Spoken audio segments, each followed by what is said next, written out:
আল্লাহ কয় বান্দা যখন তুমি আমি আল্লাহরে আল্লাহ কইয়া ডাক দাও, আমি আল্লাহর কুদরতি অন্তরের মধ্যে মায়া লাইগা যায়, আমি আল্লাহর কুদরতি অন্তরের মায়ার সাগরে যখন লাড়া পইরা যায়, তখন বান্দা যখন আমি আল্লাহরে আল্লাহ বইলা ডাক দেয়, আমি আল্লাহ তাআলা ওই বান্দার জীবনের গুনাহ মাফ কইরা দেই, হায়াত বাড়াইয়া দেই, রিজিক বাড়াইয়া দেই, অভাব অনটন দূর কইরা দেই, বান্দার কোনো রোগ বালা মুসিবত থাকলে আমি আল্লাহ তা দূর কইরা দেই। এবার আপনারা বলেন আমরা ওই আল্লাহর শুকরিয়া আদায় করার দরকার আছে না নাই? মুহাব্বতে কোন আছে না নাই? তার একটু জবান খুলে জোরে জোরে পড়েন শুকরিয়া শুকরিয়া শুকরিয়া জানাই। তাহলে বলেন আল্লাহ শুকরিয়া আদায় করার দরকার আছে না নাই? মুহাব্বতের আওয়াজে আমার সাথে বলেন শুকরিয়া শুকরিয়া শুকরিয়া জানাই। তুমি কত বড় মহান আল্লাহ, দয়ার সীমা নাই। বলেন কত বড় মহান আল্লাহ, দয়ার সীমা নাই। আল্লাহ তোমার দয়ার নাই পারাপার, ও মহান আল্লাহ পরওয়ার তোমার দয়ার নাই পারাপার, ও মহান আল্লাহ পরওয়ার দয়া ভরা তামাম জাহান যেদিকে তাকাই। শুকরিয়া শুকরিয়া শুকরিয়া জানাই। তুমি কত বড় মহান আল্লাহ, দয়ার সীমা নাই। তুমি কত বড়, তুমি পাহাড় ভাঙ্গা সাগর কর, সাগর বইরা নগর কর, পাহাড় ভাঙ্গা সাগর কর, সাগর বইরা নগর কর। ধনীর গরিবি বানাও, ফকিরকে বাদশাহ। বলেন ধনী রে গরিবি বানাও, ফকিরকে বাদশাহ। শুকরিয়া শুকরিয়া শুকরিয়া জানাই। তুমি কত বড় মহান আল্লাহ, দয়ার সীমা নাই। বলেন কত বড় মহান আল্লাহ। তাহলে আমি আমার বড় এলাকার ভাই বাবাদের কাছে জানতে চাই, আপনারা বলেন আমার আল্লাহর শুকরিয়া আদায় করলে, আমার আল্লাহ যদি হায়াত বাড়ায়, রিজিক বাড়ায়, গুনাহ মাফ করে, আমার আল্লাহ যদি অভাব অনটন দূর করে, রোগবালা মুসিবত মাফ করে, আমরা সবাই ওই আল্লাহর প্রশংসা করার দরকার আছে না নাই? জোরে বলেন কম না বেশি? সাহাবায়ে কেরাম আমার দয়াল নবী রাহমাতুল আলামিন নবীরে ডাক দিয়া কয়, ইয়া রাসূলুল্লাহ, ইয়া হাবিবাল্লাহ, নবী গো আপনার কাছে জানতে চাই শুকরিয়া কেমনে আদায় করে। নবী কয় তিন মাধ্যমে শুকরিয়া আদায় করে, তিন মাধ্যমে। পর্দার অন্তরালের আমার মা বোনেরা একটু মনোযোগ দিয়া বয়ানটা শ্রবণ করার চেষ্টা করবেন। তিন মাধ্যমটা কি একটু জাইনা লইবেন, বুঝা লইবেন, বোঝার পরে আমলে জিন্দিগিতে বাস্তবায়ন করার চেষ্টা করবেন। এক নাম্বার আল্লাহর নবী কয় দুনিয়াতে শুকরিয়া আদায় করার এক নাম্বার মাধ্যম আমার আল্লাহ তাআলার ইবাদত করা। আজকের মাহফিলে প্যান্ডেলে আপনারা যারা যারা বসছেন, আমি 100% গ্যারান্টি দিয়া বলতে পারবো এই মাহফিলে 80% লোক এশারের নামাজ পড়েন নাই। বলে হুজুর কারণ কি? এটার কারণ হইল আপনারা ওয়াজ শুনতে ভালোবাসেন, নামাজের দিক দিয়া নাই, ইবাদতের দিক দিয়া নাই। হুজুর কথাটা তো গ্যারান্টি দিয়া বললেন। হ্যাঁ বাবা, আমার মানুষের চেহারা দেখে আইডিয়া করে কথা বলার ধারণাটা বড় ভালো, তবে মনে কষ্ট নিবেন না। আপনার কাছে ভালো লাগে না নামাজ পড়তে, আপনার কাছে ইবাদত করতে ভালো লাগে না, আপনার কাছে আল্লাহর কোনো কাম করতে ভালো লাগে না, নবীর কোনো কাম করতে ভালো লাগে না, আউলিয়া কেরামের কোনো কাম করতে ভালো লাগে না। এটারও একটা কারণ আছে। বলে হুজুর কারণটা কি? কারণ আপনি গুনাহ করতে করতে আপনার কলবটা শক্ত হয়ে গেছে। পাথর যখন শক্ত হয়ে যায়, দেখবেন ঝর্ণা এই যে এলাকায় আছে, ওই এলাকায় মাটির মধ্যে পানি পড়তে পড়তে পড়তে পড়তে যে জায়গায় পানি পড়ে, যদি এটা আগে মাটি ছিল, এটা শক্ত পাথরের মতো হয়ে যায়। আপনি গুনাহ করতে করতে আপনার কলবটা, মনটা পাথরের মতো শক্ত হয়ে গেছে। নামাজ পড়লেও মজা পান না। আপনি দেখবেন লবণ মুখে দিলে কি লাগে? লবণ মুখে দিলে বুঝি তিতা লাগে। লবণ মুখে দিলে কেমন লাগে? জোরে কন্যা, লবণ মুখে দিলে কেমন লাগে? তেঁতুল মুখে দিলে কেমন লাগে? চিনি মুখে দিলে কেমন লাগে? ওরে বাবা মনোযোগ দিয়া শুনবেন বাবারা, তেঁতুল মুখে দিলে যেমন টক লাগে, লবণ মুখে দিলে যেমন ভাবে কড়া লাগে, মিষ্টি মুখে দিলে যেমন মিষ্টি লাগে। মনে রাখবেন বাবারা, বন্ধুরা, নামাজ পড়লে নামাজেরও একটা মজা আছে। হুজুর কেমনে বুঝতাম নামাজের মজা, কেমনে পাইতাম? আপনি নামাজের মজা পান না, এই জন্য নামাজ পড়েন না। রোজার মজা পান না, এই জন্য রোজা রাখেন না। ইবাদতের মজা পান না, এই জন্য ইবাদত করেন না। আল্লাহর নবী ডাক দিয়া কই, উম্মত উম্মত, ও আমি নবীর উম্মতের দলেরা শুইনা লও রে উম্মত, দুনিয়ার জমিনের মধ্যে থাকা অবস্থায় কেউ যদি আমি আল্লাহর ইবাদত করে, আমি আল্লাহর ইবাদত করলে ওই বান্দা আমি আল্লাহর সবচাইতে বেশি প্রশংসা করে। বলে হুজুর কেমনে ইবাদতের মধ্যে আল্লাহর প্রশংসা কেমনে হয়? মনোযোগ দিয়া শুনবেন। যখন আপনি নামাজে দাঁড়ান, আল্লাহু আকবার বলে তাকবীর দিলে এক নাম্বার আল্লাহর প্রশংসা করলেন। আল্লাহু আকবার বলে তাকবীর বাইন্দা যখন আপনি সানা পড়লেন সুবহানাকাল্লাহুম্মা ওয়া বিহামদিকা ওয়া তাবারাকাসমুকা ওয়া তাআলা জাদ্দুকা ওয়া লা ইলাহা গায়রুক, আপনি এই পুরাটার মধ্যে আল্লাহর প্রশংসা করলেন। আপনি বললেন আউযু বিল্লাহি মিনাশ শাইতানির রাজিম, আল্লাহর কাছে ফানা চাইলেন শয়তানের কাছ থেকে। ও বন্ধুরে, আপনি বললেন বিসমিল্লাহির রহমানির রহিম, আল্লাহ তাআলার প্রশংসা করলেন। আপনি নামাজের মধ্যে আলহামদুলিল্লাহি রাব্বিল আলামিন, ওই প্রশংসা আল্লাহর আদায় করলেন। যেই কোনো সূরা তেলাওয়াত করলেন, আমার আল্লাহর প্রশংসা করলেন। নামাজের রুকুতে গেলেন, আল্লাহু আকবার বইলা সেখানে যায় পড়লেন সুবহানা রাব্বিয়াল আযীম, আল্লাহর প্রশংসা। রুকু থেকে উঠবেন, সামি আল্লাহু লিমান হামিদা, আল্লাহর প্রশংসা। রুকুর মধ্যে দাঁড়ায়া রাব্বানা লাকাল হামদ, ওইখানেও আল্লাহর প্রশংসা। রুকু থেকে সিজদায় গেলেন, আল্লাহু আকবার বইলা সেই জায়গায় সুবহানা রাব্বিয়াল আলা, ওইটাও আল্লাহর প্রশংসা। সুবহানাল্লাহ, আরো জোরে কয় না সুবহানাল্লাহ। বাবা আমার এভাবে 2 রাকাত নামাজ পড়লেন। 2 রাকাত নামাজ পড়ে আপনি রুকুর মধ্যে রুকু সিজদা শেষ করে যখন বসলেন, ওই জায়গার মধ্যে আপনি তাশাহুদ পড়বেন, আত-তাহিয়াতু লিল্লাহি ওয়াস সালাওয়াতু ওয়াত তাইয়্যিবাতু আসসালামু আলাইকা। আপনি কত সুন্দর তাশাহুদ পড়তাছেন। এই তাশাহুদের ধ্বনি যখন পড়েন, তখন তো আমার আল্লাহর প্রশংসা করেন। আল্লাহ গো, আপনার প্রশংসার কেমনে করে জানতে চাই। আমার আল্লাহ কয় দুনিয়াতে ওয়া তালাওয়াতিল কোরআন, আমি আল্লাহর কোরআনের তেলাওয়াতের মাধ্যমে আমি আল্লাহ তাআলার প্রশংসা আদায় হয়ে যায়। আসেন বাবারা, বন্ধুরা, আমরা একটু মুহাব্বতে ওই আল্লাহ তাআলার কোরআনুল কারীমের তেলাওয়াত করি আর জোরে জোরে পড়ি। ফি শানি হাবিবিহি ওয়া মাহবুবিহি ওয়া মাশুকিহি মুখবিরাও ওয়া আমিরা ইন্নাল্লাহা ওয়া মালাইকাতাহু ইউসাল্লুনা আলান নাবিয়্যি ইয়া আইয়ুহাল্লাযীনা আমানু সাল্লু আলাইহি ওয়া সাল্লিমু তাসলিমা। আল্লাহুম্মা সাল্লি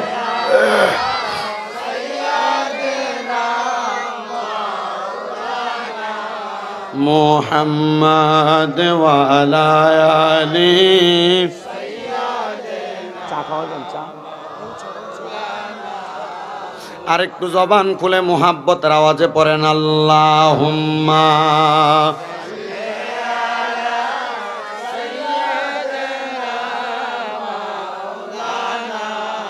মুহাম্মাদ ওয়া আলা।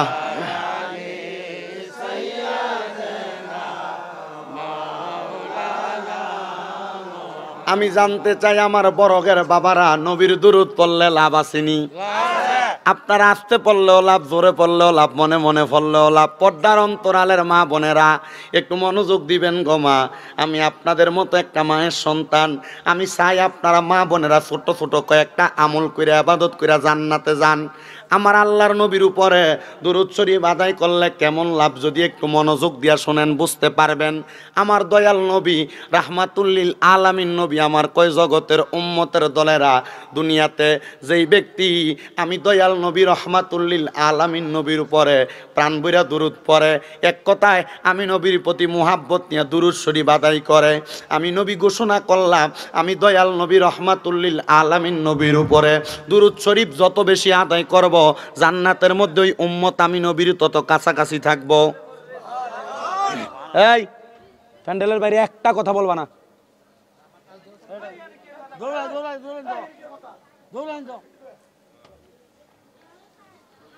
এই মহিলারা, আপনাদের সেখান থেকে কোনো আওয়াজ আসবে না।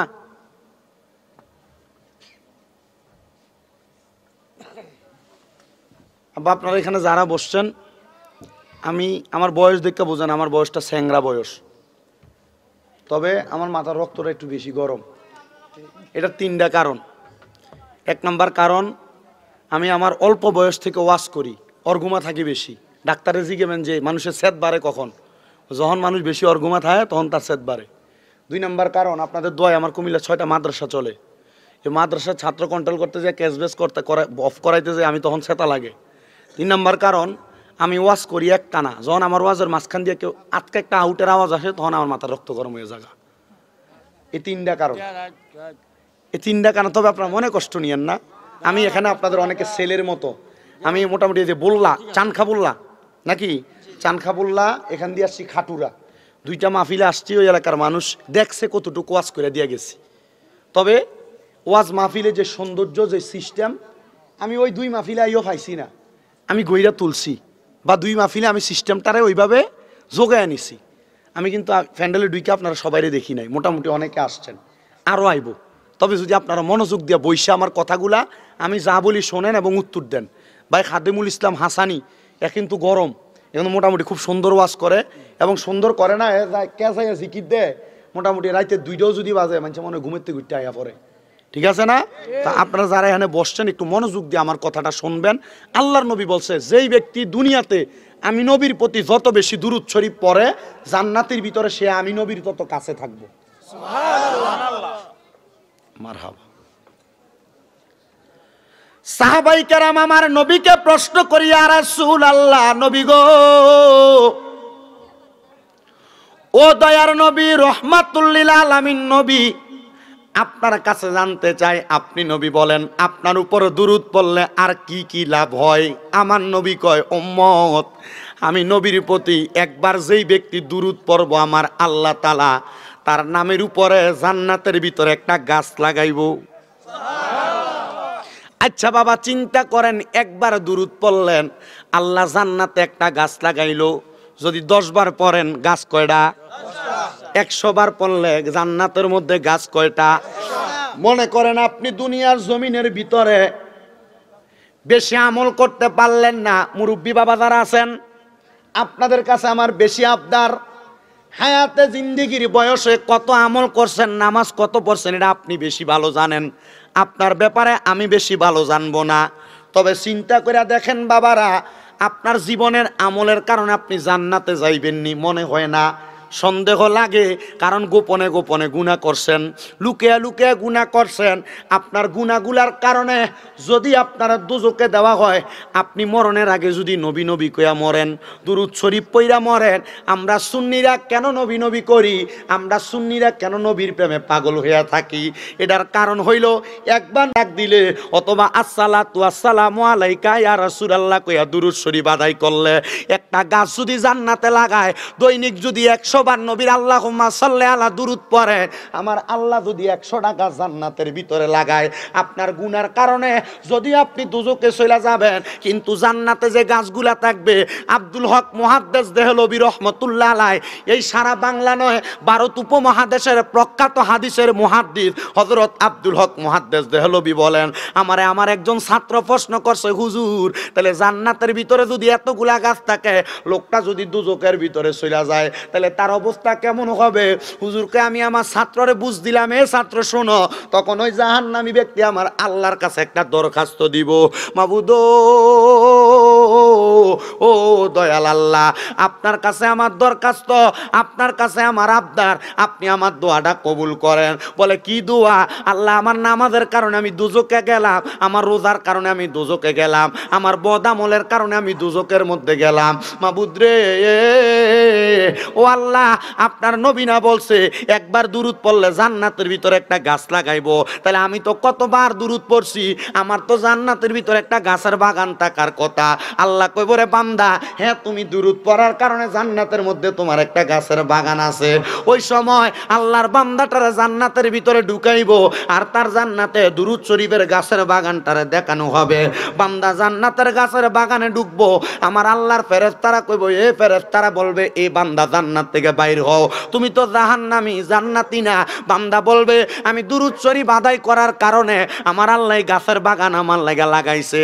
বান্দা তখন আমার আল্লাহর কাছে ডাক দিয়ে কইব আল্লাহ, ও আল্লাহ, এতবার দুরূদ শরীফ পড়লাম, আপনি যে আমার নামে গাছগুলা লাগাইছেন, আপনি তো ইনসাফ দানকারী। আল্লাহ যে জায়গায় গাছ লাগাইছেন এটা তো অন্য কারো জায়গা না, কারণ আমার গাছটা তো আপনি আমার জায়গার ভিতরে লাগাইছেন। আল্লাহ যেহেতু দুরূদ পড়ার কারণে জান্নাতে এতগুলা গাছ লাগাইছেন, আমি যেহেতু জান্নাতের ভিতরে ঢুকলাম, আল্লাহ জান্নাতের মালিক তাহলে কে আপনি আমারে বলেন না? আল্লাহ কইব বান্দা, ওই সময় তুমি এমন একটা হিকমত দিবা, হিকমতের মাধ্যমে আখিরি নবীর উম্মত যারা তারা বাইসা যাইব। নবী সারা আপন কেহ নাই রে মুমিন ভাই, নবী সারা, বলেন নবী সারা আপন নাই গো মম, জোরে ফর জোরে, আই নবী সারা, জোরে ফর কেহ নাই, বলেন নবী সারা আপন নাই গো মুমিন ভাই, নবী সারা।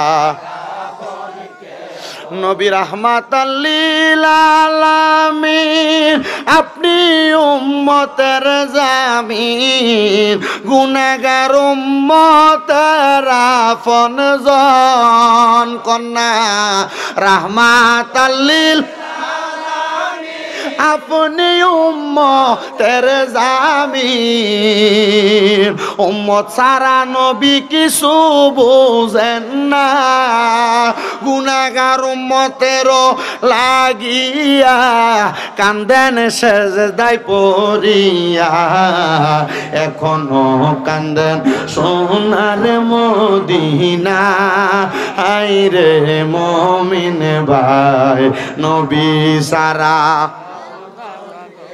ও নাই, বলেন নবী সারা আপন আইরে মুমিন ভাই, নবী সারা। নবী মাতৃ গর্বে আসিয়া পিতাহারা হইয়া, এতিম রূপে আসলেন এই ধরায়, ইয়া রাব্বি হাবলি উম্মতি, কান্দেন দয়াল নবীজি, এখন তো কান্দেন মদিনা, আইরে মুমিন ভাই, নবী সারা বান্ধব কেহ নাই, বলেন নবী সারা মুমিন ভাই, নবী সারা। এখন আমার এই উত্তর বরক পূর্বপাড়া এলাকার ভাই বাবারা বন্ধুরা, কেন আপনি নবীর দুরূদ পড়বেন? কেন আপনি? কারণ আল্লাহ তো কোরআনে বলছে, আকিমুস সালাত, বান্দা নামাজ পড়ো, ওয়াতুজ যাকাত, বান্দা যাকাত দাও। আল্লাহ তো বলছে নামাজ পড়ো, রোজা রাখো, যাকাত দাও, দান সদকা করো। ও আল্লাহ, আপনার কাছে জানতে চাই, আপনি যে আমরা নামাজ পড়বার লাগে কইছেন, আপনি আল্লাহ নামাজ পড়েননি? কই না, কোনো জায়গায় তো দেখলাম না। কারণ আমরা তো আল্লাহরে সেজদা দিই, নামাজ পড়ে কারে সেজদা দিই? জোরে কোন না, কারে সেজদা দিই? রোজা রাখি কার জন্য? আল্লাহ কোন খুদার লেগে রাখবো? তো লাভ হইল কি? তা মাহফিল করে এনে যদি গালাগালি করছ লাভ কি?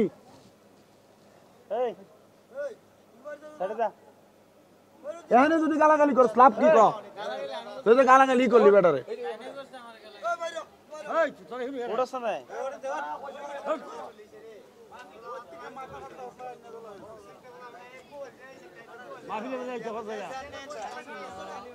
থাক না, আর কোনো কথা বললো না। এবার আমি জানতে চাই, আমার উত্তর বরাকার বাবারা, আমার আল্লাহ নামাজ পড়েনি? পড়েনি না বেটা, আল্লাহ নামাজ পড়ে না। কারণ আমরা নামাজ পড়ি কার লাগিয়া? আল্লাহ পড়ব কোন আল্লাহর লাগিয়া? তাহলে আল্লাহ নামাজ, কথা কোন, আল্লাহ নামাজ আল্লাহ রোজা রাখে না, কারণ আমরা রোজা রাখি আল্লাহর লাইগা। আল্লাহ রাখবো কার লাইগা? আমার আল্লাহরে যদি প্রশ্ন করেন, আল্লাহ আপনি তো নামাজ পড়েন না, রোজা রাখেন না, আমরারে কইলেন নামাজ পড়বার লাগে এটা ফরজ ইবাদত, আমরারে কইলেন রোজা রাখবার লাগে এটা ফরজ ইবাদত। ও আল্লাহ, তাহলে আপনি কি করেন? আমার আল্লাহ কয় ইন্নাল্লাহ, নিশ্চয় আমি আল্লাহ, ওয়া মালাইকাতিহি, আমার ফেরেশতাদেরকে নিয়া, ইউসাল্লুনা আলান নবী, আমার নবীর উপর দুরূদ আদায় করি। আর জবান খুইলা কন্যা সুবহানাল্লাহ। নামাজ ফরজ ইবাদত, নামাজের ওয়াজিব ইবাদত, নামাজের সুন্নত ইবাদত। আল্লাহ আপনি তো নামাজ পড়েন না, রোজা রাখেন না, হজ করেন না, যাকাত দেন না, কোনো কিছু করেন না মাবুদ।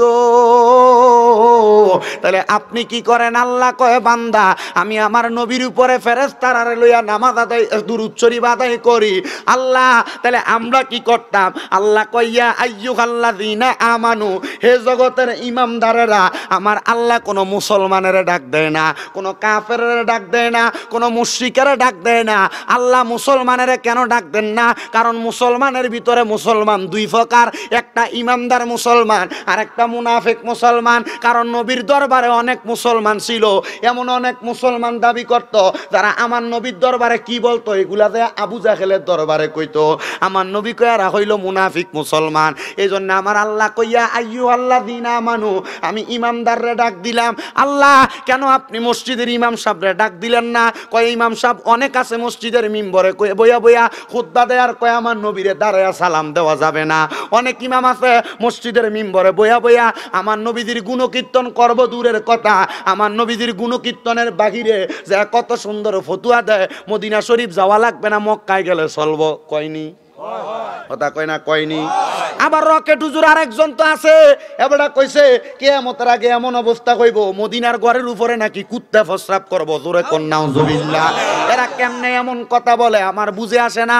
আবার এই হুজুর রে 2 দিন পরে পরে ফতুয়া দেয়, নারায়ে রিসালাত কোন স্লোগান, এটা ফালতু স্লোগান। আল্লাহ তাআলা এমন বেয়াক্কল মুনাফিক বেঈমানদেরকে হেদায়েত দান করুক। জোরে কোন আমিন। আল্লাহ হেদায়েত যদি না দাও, এদেরকে দুনিয়া থেকে তুমি তোমার মতো করে দুলিশাত করো, তুমি তোমার মতো করে এদেরকে তুমি লানত প্রদান করো। কেন কেন কেন? কারণ আমরার কারণ লগে শত্রু নাই, দুশ্মনী নাই। ও বাবা, শত্রু থাকবো কেমনে? নামাজ আল্লাহ দিছে, রোজা আল্লাহ দিছে, কোরআন আল্লাহ দিছে, কিন্তু শত্রুতা তো নবী লইয়া। নবীর বিপক্ষে কেউ যদি বলে হুজুর তারা তো নবীর বিপক্ষে কয় না। আরে বাবা, নবীর বিপক্ষে কয় না, এমন ভাবে হেকমত দিয়া নবীর শানের বিরোধিতা করে, তুমি বুঝো না, তখন তোমার ইমানটা দুর্বল হয়ে যায়গা। এই জন্য আমার ভাইয়েরা, বাবারা, বন্ধুরা, গভীর মনোযোগ। আল্লাহ কয় যারা সাচ্চা পাক্কা ইমানদার, আমি তারারে ডাক দিলাম। তাহলে আমরা যারা নবীরে দাঁড়ায়া সালাম দেয়, আমরা ইমানদার দাবি করতাম পারি।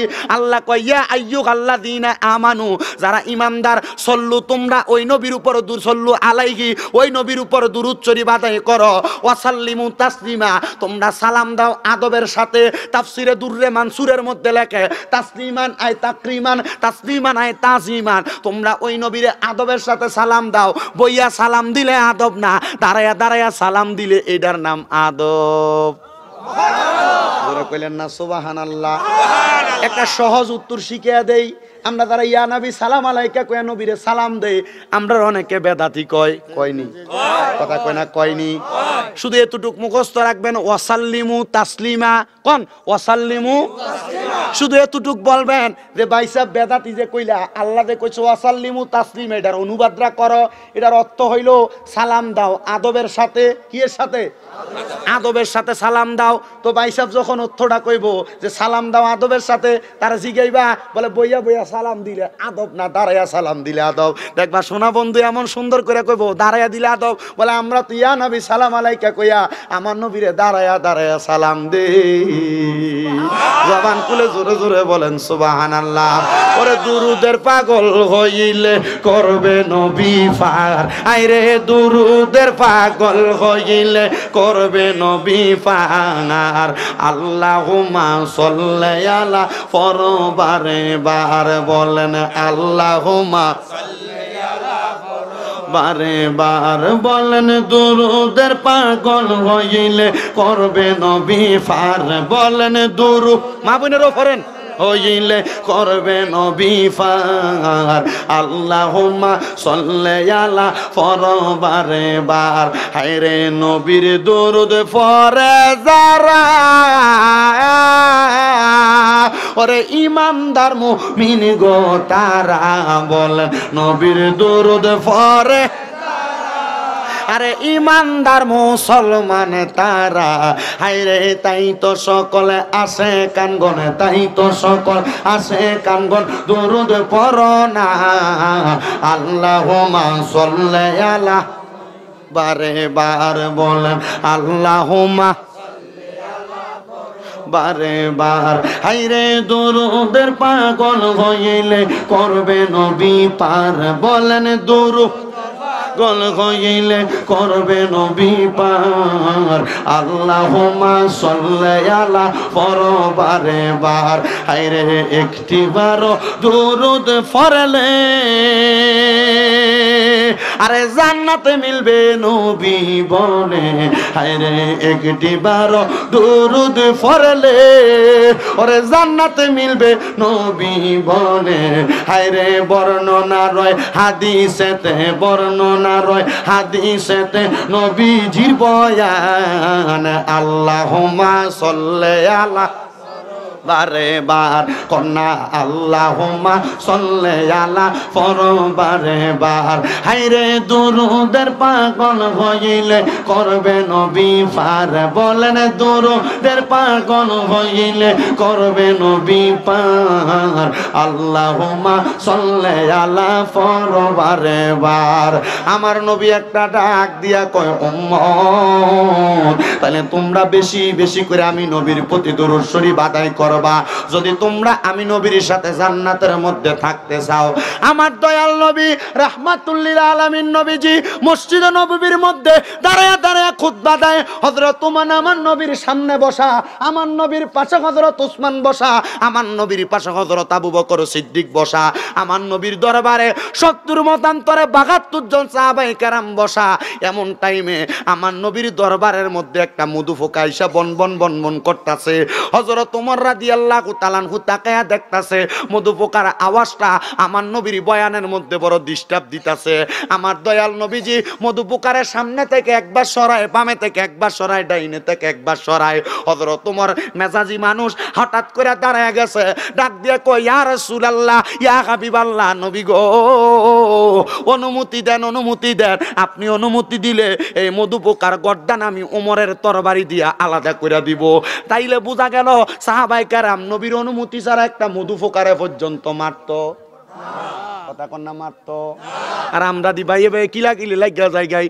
বাপ মারেও মানি না আমরা দি বংশে বংশে কিলাকিলি লাগিয়া জায়গায় বংশের মুরব্বীরে মানি না সমাজে সমাজে ফিডাফিডি লাগিয়া জায়গায় সমাজের মুরব্বীরে সর্দারে মাতাব্বরে মানি না মানলাম কেমনে আমরা নবীর উম্মত দাবি করি কিন্তু আমরা আসলে কামে নবীর উম্মত না আমরা এমনি নামের উম্মত আমরা যদি কামের উম্মত হইতাম আমরা মাইন্না চলতাম হযরত ওমর কই নবী গো অনুমতি দেন এই মুহূর্তে আপনি যদি অনুমতি দেন এই মধু পোকা আপনার কানের কাছে গুনগুন করে আমি মধু পোকার করদানটা আলাদা করে দিতাম আমার নবী কই ওমর মধু পোকারে মারবা কেন মধু পোকার গুন্ডা জাননি রে ওমর ইয়া রাসূলুল্লাহ মধু পোকার গুন্ডাকে আমার নবী কই ওমর এই মধু পোকা মিষ্টি ফুল থেকে রস নেয় এই মধু পোকা তিতা ফুল থেকে রস নেয় এই মধু পোকা আবার তিতা ফুল থেকে কষগুলা নিয়া মধু পোকা যখন সবগুলারে একসাথে নিয়ে জমা করে এই মধু পোকার এই রসটা আর মিষ্টি থাকে না এই মধু পোকার রসটা তিতা থাকে টক থাকে অন্যরকম থাকে মধু পোকা যখন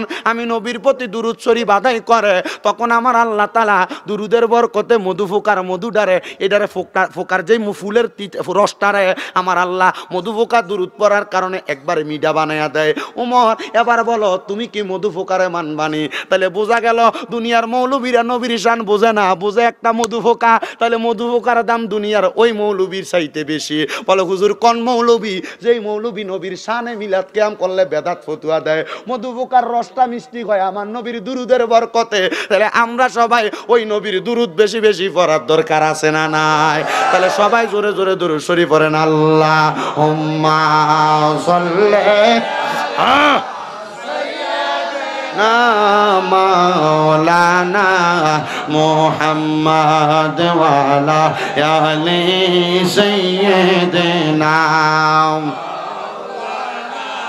মুহাম্মদ জগত পাগল কাবার জন্য কাবা পাগল মাবুদ পাগল দয়াল নবীজি পাগল উম্মতের আল্লাহুম্মা সাল্লি আলা সাইয়্যিদ মাওলানা মুহাম্মদ ওয়ালা আলি সাইয়্যিদিনা মুহাম্মদ লা ইলাহা ইল্লাল্লাহু লা ইলাহা লা ইলাহা লা ইলাহা লা ইলাহা ইল্লাল্লাহ লা ইলাহা আল্লাহ আদম হাওয়া বানাইলা তুমি বেহেশতের মাঝে রাখিলা কন্যা আদম হাওয়া বানাইলা তুমি বেহেশতের মাঝে রাখিলা আবার হেকেমতে গম দমে খাওয়াইয়া হেকেমত ইয়া দুনিয়াতে পাঠাইলা লা ইলাহা ইল্লাল্লাহু লা ইলাহা হায়রে নামাজ রোজা সাই রহনা কে মা বাবার খেদমত সাই রহনা বলেন নামাজ রহনা কে মা বাবার খেদমত সাই রহনা আমার নবীর দরুদ বইল না আমার নবীর জোরে আমার নবীও তোমায় ভুলবে না লা ইলাহা ইল্লাল্লাহু লা ইলাহা ইল্লাল্লাহু লা ইলাহা হায়রে অনেক দূরে মদিনা আমরা কেমনে যাব বড়গের মানুষ মদিনা যাইতে চায় কি চায় না কারা কারা মদিনা যাইতে চায় ডান হাত তুলে আমার আল্লাহরে দেখায় আর জবান খুলে বাবা তোকে একটা তাকবীর দাও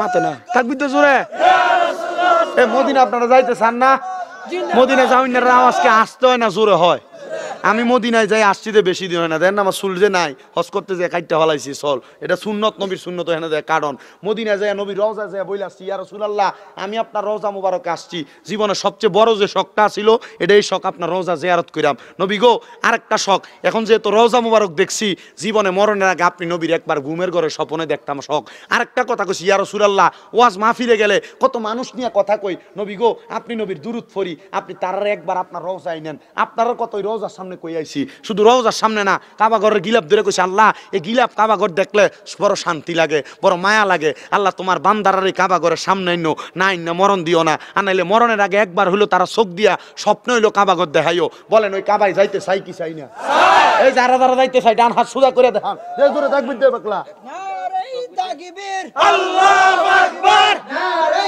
রিসালাত ইয়া রাসূলুল্লাহ আহলে সুন্নাত ওয়াল জামাত জিন্দাবাদ জিন্দাবাদ আহলে সুন্নাত ওয়াল জামাত জিন্দাবাদ জিন্দাবাদ যখন মারহাবা মারহাবা মদিনা যাইতে চাই কি চাই না বলেন দয়াল আল্লাহ দয়া করেন দয়াল আল্লাহ দয়া করেন নসিব করেন মদিনা ইল্লাল্লাহু লা ইলাহা লা ইলাহা ইল্লাল্লাহু মুহাম্মাদুর রাসূলুল্লাহ সাল্লাল্লাহু আলাইহি ওয়াসাল্লাম সবাই পড়ি সাল্লাল্লাহু আলাইহি ওয়াসাল্লাম ও বাবারা ডাইনে বামে কান দিবেন না ডাইনে বামে তাকাইবেন না চোখটা বন্ধ করে দিয়া নিজের জীবনের গুনার কথা স্মরণ কইরা একটু আমার আল্লাহ তাআলার নফি আসমাতের জিকির করেন আল্লাহ আল্লাহ আল্লাহ আল্লাহ আল্লাহ আল্লাহ জোরে জোরে আল্লাহ আল্লাহ আল্লাহ আল্লাহ দয়াল নবী আপনি গুণ মঙ্গনে দয়াল নবী আপনি গুণ মঙ্গনে মারহাবা পাপি তাপি উদ্ধারিতে গো নবী উম্মতের লাগিয়া গো নবী দয়ার নবী আপনি গুণ মঙ্গনে মারহাবা আল্লাহ আল্লাহ পাপি উম্মত উদ্ধার করতে গো নবী সাজদায় থাকবেন পড়িয়ে দয়ার নবী আপনি গুণ মঙ্গলা আল্লাহ আল্লাহ জবান না কইলা আল্লাহকে শরম নাই পাপি উম্মত উদ্ধারিতে গো নবী সাজদায় থাকবেন পড়ি গো নবী নবী তুমি নবীদের গুণ মঙ্গলে মারহাবা আল্লাহ আল্লাহ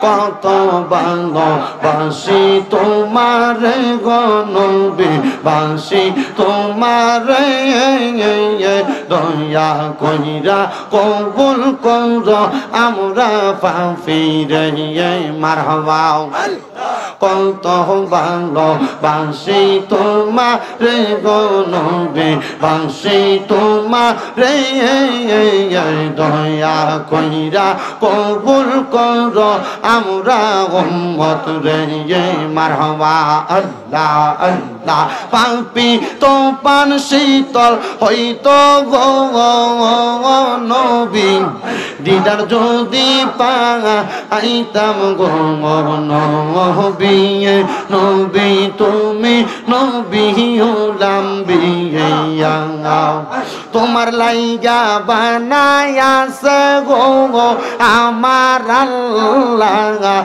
সারা দুনিয়া গো নবী নবী তুমি নবী লাম্বিয়া মারহাবা কাউসারের মালিক নবী কাউসার ফিলাইবানা কাউসারের মালিক নবী কাউসার ফিলাইবা উম্মতদেরকে উদ্ধার করতে গো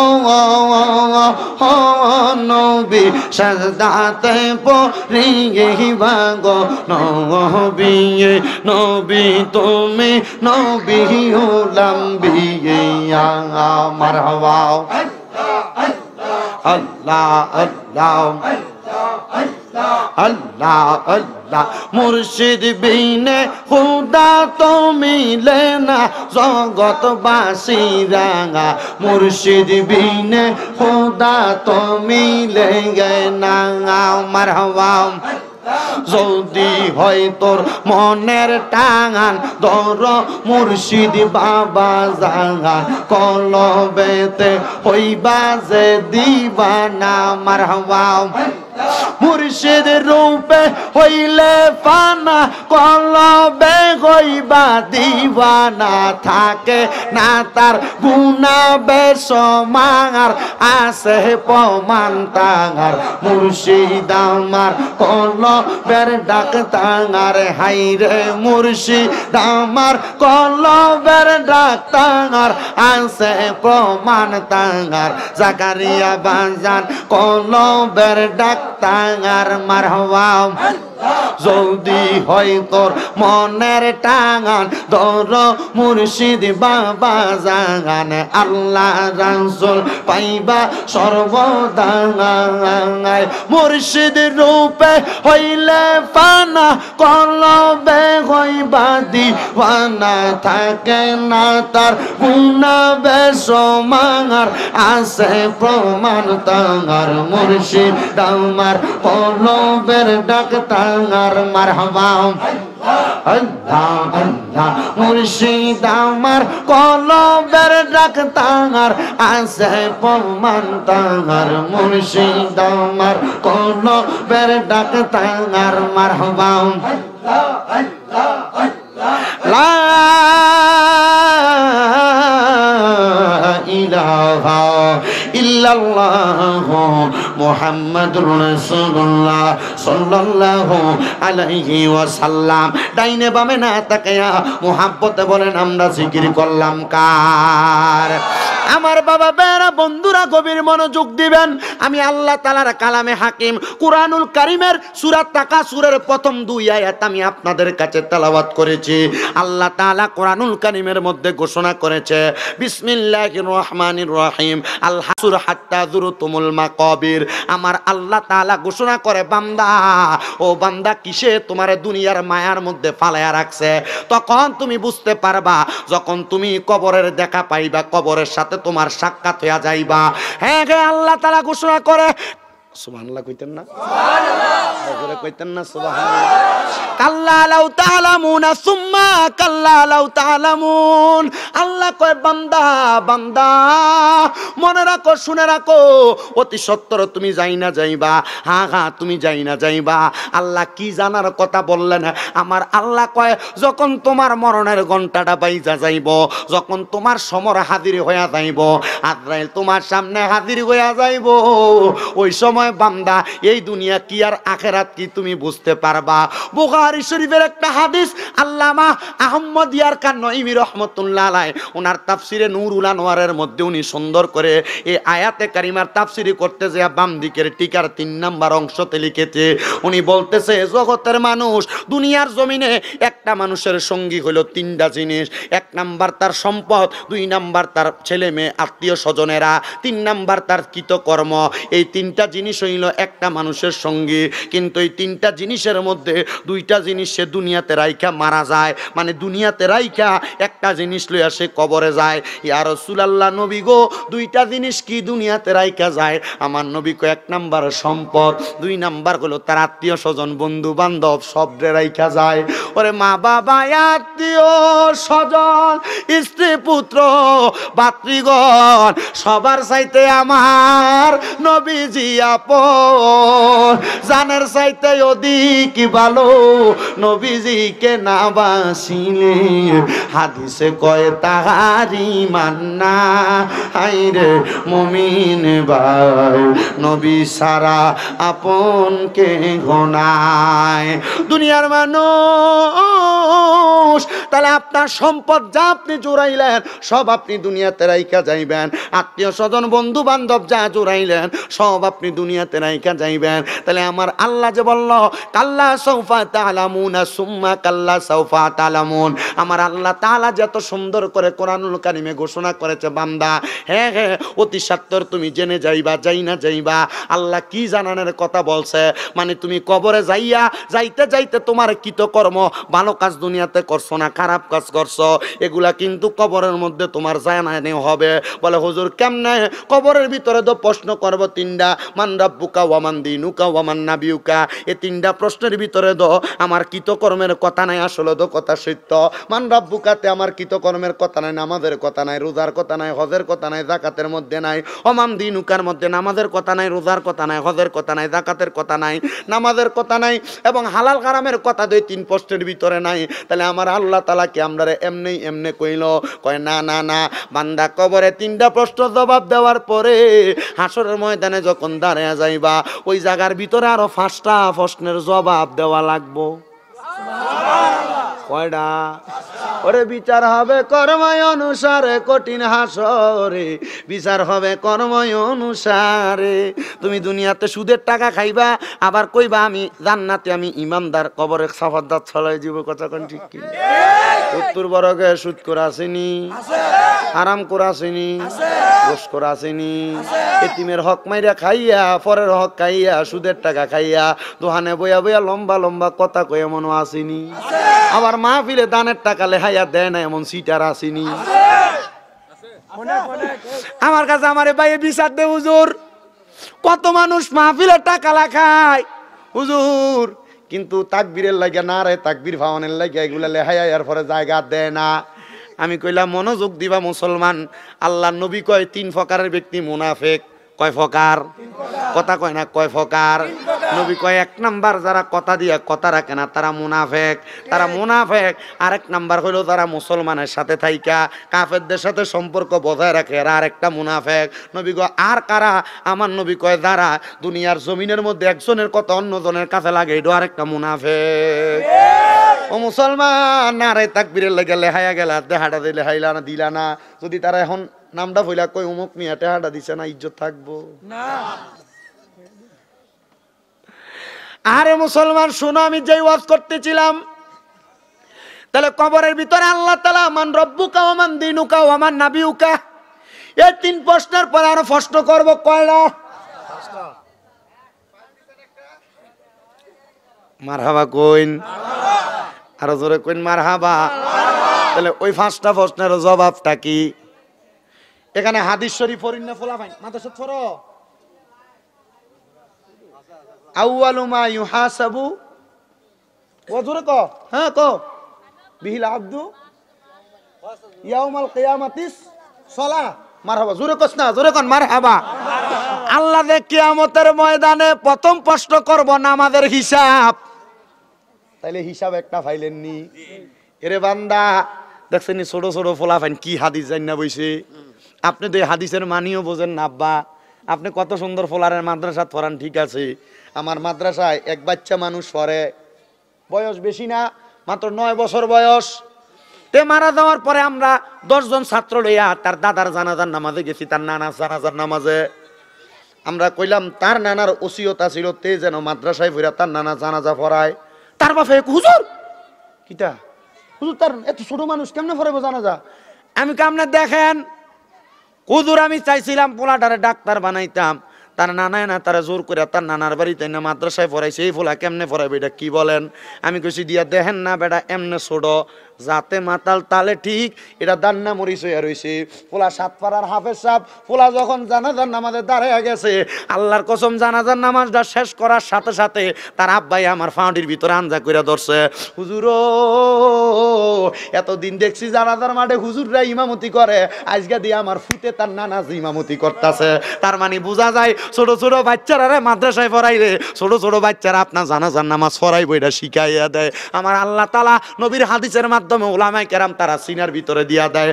নবী কয় আউয়ালু মা ইউহাসাবু বিহিল আবদু ইয়াউমাল কিয়ামাতিস সালাত, কিয়ামতের ময়দানে সর্বপ্রথম নামাজের হিসাব হইব। জোরে কোন সুবহানাল্লাহ। ও মুসলমান, নামাজ পড়নি একবার চিন্তা করে দেখো, আমি তোমার জিগাইতাম না পড়ছনি? মুসলমান সুদের টাকা যে খাও, গোসের টাকা খায়নি, আসেনি, সপ্তাহ সুদি 10,000 এক সপ্তাহে 1,000, 1 লাখে বছরে 40,000 আসেনি রে আব্বা। এই সুদকুটিরে কি ফিডাতে ফিডাইব, কবরে গেলে কাঁচা বাঁশের গোড়া দিয়া বাইরাইব। এখন আবার বেড়াইতে এখন যদি কেউ উঠতে যান মানছে কিন্তু আমরা সুদ করার মতো মনে করবো। তুমি দেখছো তার গায়ে মনোবাসটা লাগিয়ে গেছে, গেলে উঠতে গেতেছে, আপনি বুঝছে উঠতেন কেমনে আপনি উঠতে যাইবেন? আমার ভাইয়েরা বাবারা, এখন কিন্তু আবার সুদ আর বেড়াইতে খায় না, ঘুরে এলাইছে বেড়াইতে বাড়ি বাড়ি সুদের ব্যবসা করে, আছে না নাই? আর এটা শুধু উত্তর বরগে না, মাধবপুর এলাকা কোন, হবিগঞ্জ এলাকা কোন, সোনার বাংলাদেশের ভিতরে এমন সুদ করে অভাব নাই। বেটা যেমন সুদ খায়, বেটি তেমন সুদ খায়, দোকানে বয়া বয়া লম্বা লম্বা সাফাবাজি করে। আল্লাহর কসম রে, আল্লাহর কসম রে ও জগতের মুসলমানেরা, এই সুদকুরেরা কবরে গেলে এমন ফিরা ফিটবো। হুজুর কেমন ফিরা ফিটবো? আল্লাহর নবী কয় আযাবুন শাদীদ, যন্ত্রণাদায়ক শাস্তি দিব। নবী গো ইয়া রাসূলুল্লাহ কেমন ফিরা ফিটবো? আল্লাহর নবী কয় হারামখোর, সুদখোর, ঘুষখোর যারা, এরা কবরে যাওয়ার পরে আমার আল্লাহ তাআলা সর্বনিম্ন 3000 বছর জাহান্নামের আগুনে পুরবো। কয় হাজার বছর? তোরে কোন কয় হাজার বছর? সর্বনিম্ন 3000 বছর জাহান্নামের আগুনে ফুরবো। হুজুর জাহান্নামের আগুনটা দেখতে কেমন? আপনার এলাকায় চুলার ভিতরে আগুন জ্বালাইলে জাহান্নামের আগুনটার কালারটা কি হয়? লাল। লাল কালার আগুন হয়। এই জাহান্নামের আগুনটারে যখন এমন ভাবে ফুরাইব, আল্লাহর নবী কয় কবরে যাওয়ার পর কোনো সওয়ালের জবাব নাই, ডাইরেক্ট তারে কইব ফি নারি জাহান্নামা খালিদিনা ফিহা, যা তাড়াতাড়ি। জাহান্নামের ভিতরে যখন যাইব, বান্দারে 1000 বছর এই লাল জাহান্নামের আগুনটারে ফুরবো, ফুরাইয়া 1000 বছর জ্বালাইতে জ্বালাইতে এবার জাহান্নামের আগুনের রংটা বানাইবো এবার সাদা, আরো 1000 বছর জ্বালাইবো, 2000 বছর জ্বালাইয়া জাহান্নামের আগুনের রং বানাইবো কালা, আরো 1000 বছর জ্বালাইবো, 3000 বছর জ্বালাইয়া এবার বান্দারে তাকাসসুর নামক একটা জায়গাতে দাঁড় করাইবো। এবার কবে এ সুদখোর, এবার কি কইবি তাড়াতাড়ি ক।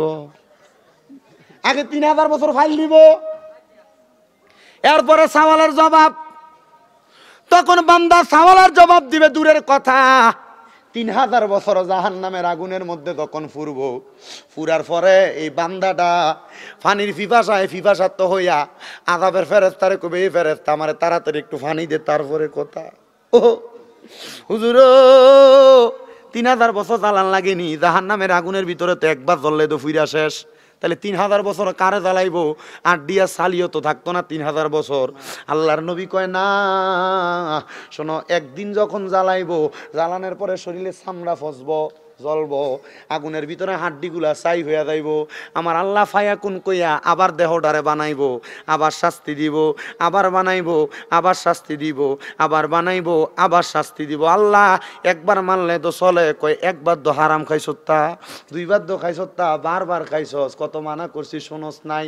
এ বান্দা এবার কবরের ভিতরে শাস্তি ভোগ করো মাবুদ, এই শাস্তিটা আমি কাল লাগা ভোগ করতাম, বলে আমি আমার ফুতেরে মানুষ করবার লাগা সুদে টাকা লাগাইছি, এখন আপনি আপনার ফুতের কাছে যাইবেন, ফুতরে ফুত একটা আমল দেশ আমি আব্বারে বাঁচাইবার লাগিয়া, ফুতে গো আপনারে চিনি না, আপনি বাপ হিসাবে দায়িত্ব আছিল আমার খাওয়াইবেন, আপনি কি খাওয়াইছেন এটা আপনার বিষয়, আব্বা আপনি জাহান্নামের আগুনে ফুরেন, ফুত আপনি বাপেরে পরিচয় দিত না, কোন ফুতের লাগা সুদের টাকা ঘোষের টাকা খাইলা?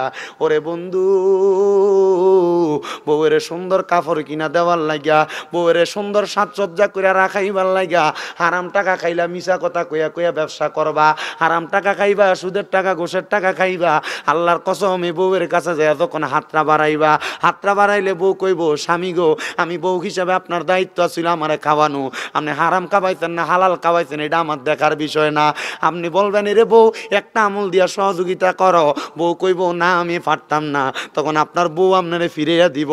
মুসলমান একবার চিন্তা করছো নি কেমন দুনিয়ার জমিনের মধ্যে চললা, কেমন দুনিয়াতে বন্ধুত্ব করলা, বন্ধু বান্ধব তোমারে চাইতো না, আদর যত্ন সোহাগ কইরা কত বন্ধু বান্ধবের লগে চললা, চা খাওয়াইলা, ঈদের দিনে সুন্দর সারা দামি দামি খানা খাওয়াইলা, তুমি চুরি করলা, মানুষের গাছের ফল ফাকড়ি চুরি কইরা খাইলা, ওই বন্ধুও তো তোমারে দুনিয়ার জমিনের ভিতরে একটা নেক আমল দিয়া সহযোগিতা করতো না। এ পর্দার অন্তরালের মা বোনেরা, হারাম খাইও না, সুদ খাইও না, গোশ খাইও না, প্রয়োজনে পেট মাটিতে লাগাইবা, পেটে পাথর বানবা। নবীর মাইয়া মা ফাতেমা যদি পেটের ভিতরে পাথর বান্ধে 7 দিন থাকতে পারে, তুমি মা কেন পারতা না? আমার নবী যদি একটানা 12 দিন পেটে পাথর বান্ধে থাকতে পারে, তুমি কেন পারতা না? এ ছোট বাচ্চারা, আমার নবীর নাতি হাসান হোসেন যদি পেটের ভিতরে 3 দিন পাথর বান্ধে থাকতে পারে, তোমরা কেন পারতা না? এ যুবক ভাইরা, নবীর নাতি ইমাম হাসান হোসেন যদি পেটের ভিতরে পাথর বান্ধে থাকতে পারে, তোমরা কেন পারতা না?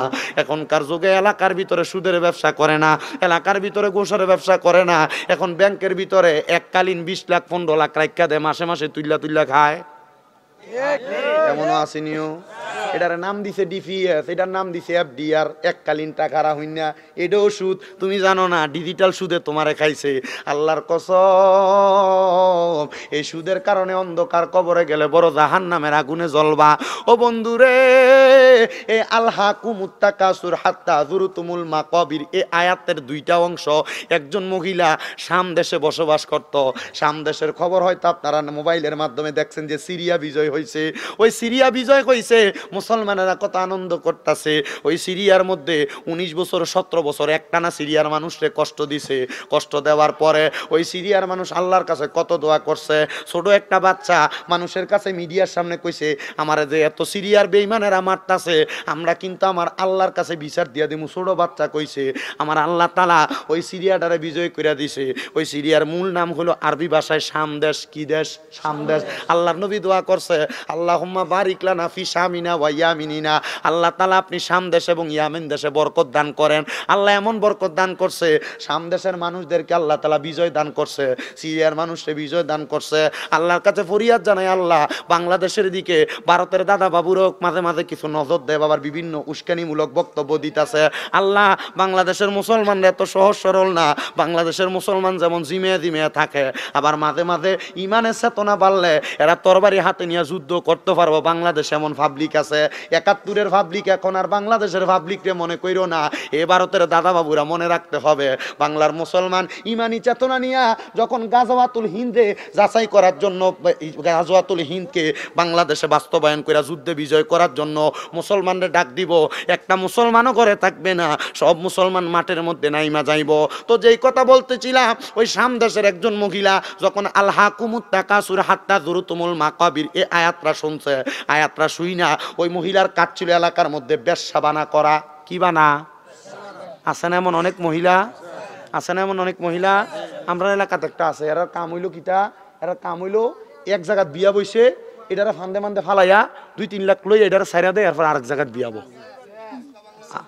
আসতে না আসতে বাংলাদেশিটা সারা বাংলাদেশে এমন অবস্থা।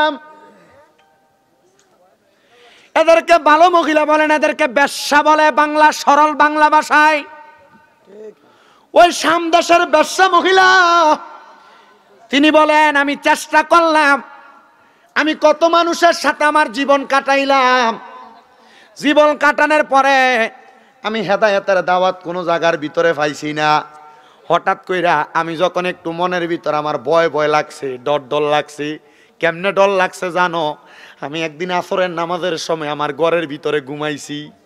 ঘুমানোর পরে আমার ঘরের ভিতরে আমি যখন আমার মাথাটা যখন আমার বালিশের সাথে লাগে ঘুমাই, এমন টাইমে আমার কাছে মনে হইছে আমার চারিদিক থেকে আমার শরীরের চামড়াগুলা কে জানে কামড়ে কামড়ে খাইতেছে। আমি মহিলা যখন এমন কর্ম দেখলাম, দেখার পরে আমি হঠাৎ করে আমি আমার শরীরের মধ্যে একটা পর্দার পোশাক লাগাইয়া শাম দেশের বড় মসজিদের ইমামের কাছে যা বললাম, হুজুর আমারে চিনেননি হুজুর, আমি এই এলাকার একজন মহিলা, আমার নাম অমুক। হুজুর কয়, মাগো তুমি আমার সাথে কথা বইলো না, যদি তুমি আমার সাথে কথা বলো তাহলে মানুষ বলবো ইমাম সাহেব কেমনে এমন বাজে মহিলার সাথে কথা বলে।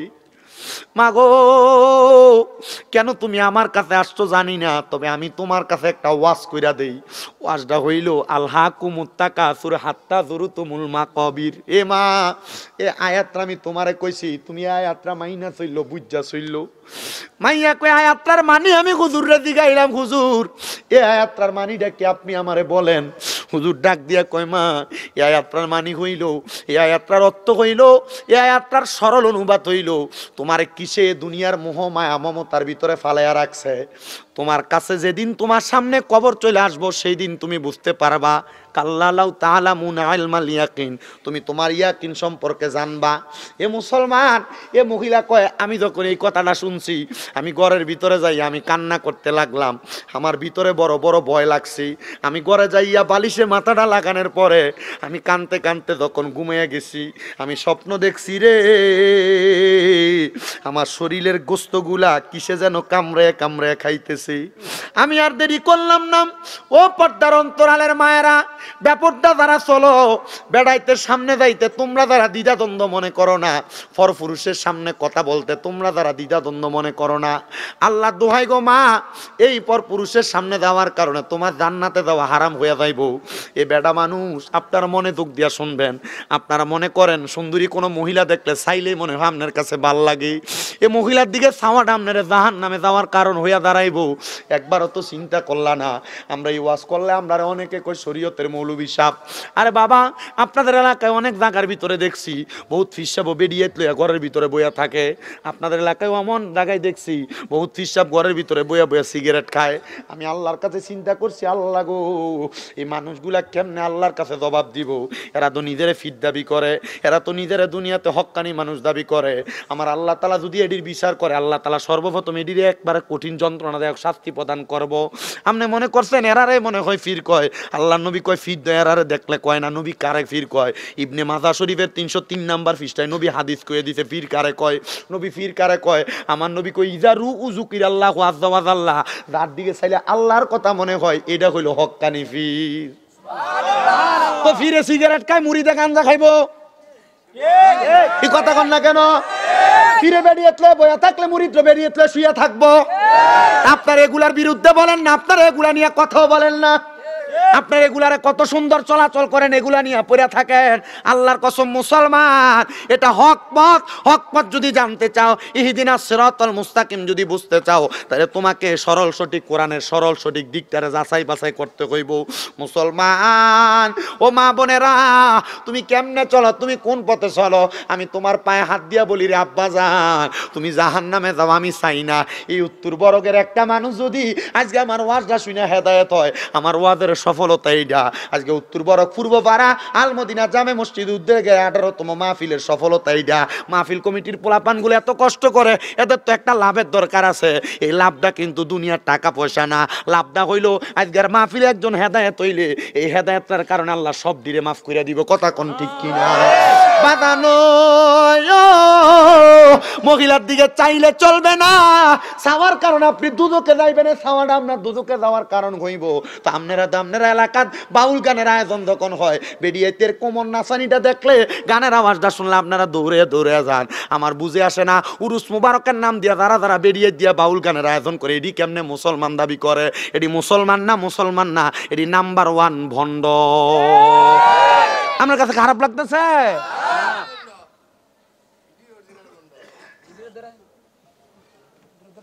আমার মুসলমান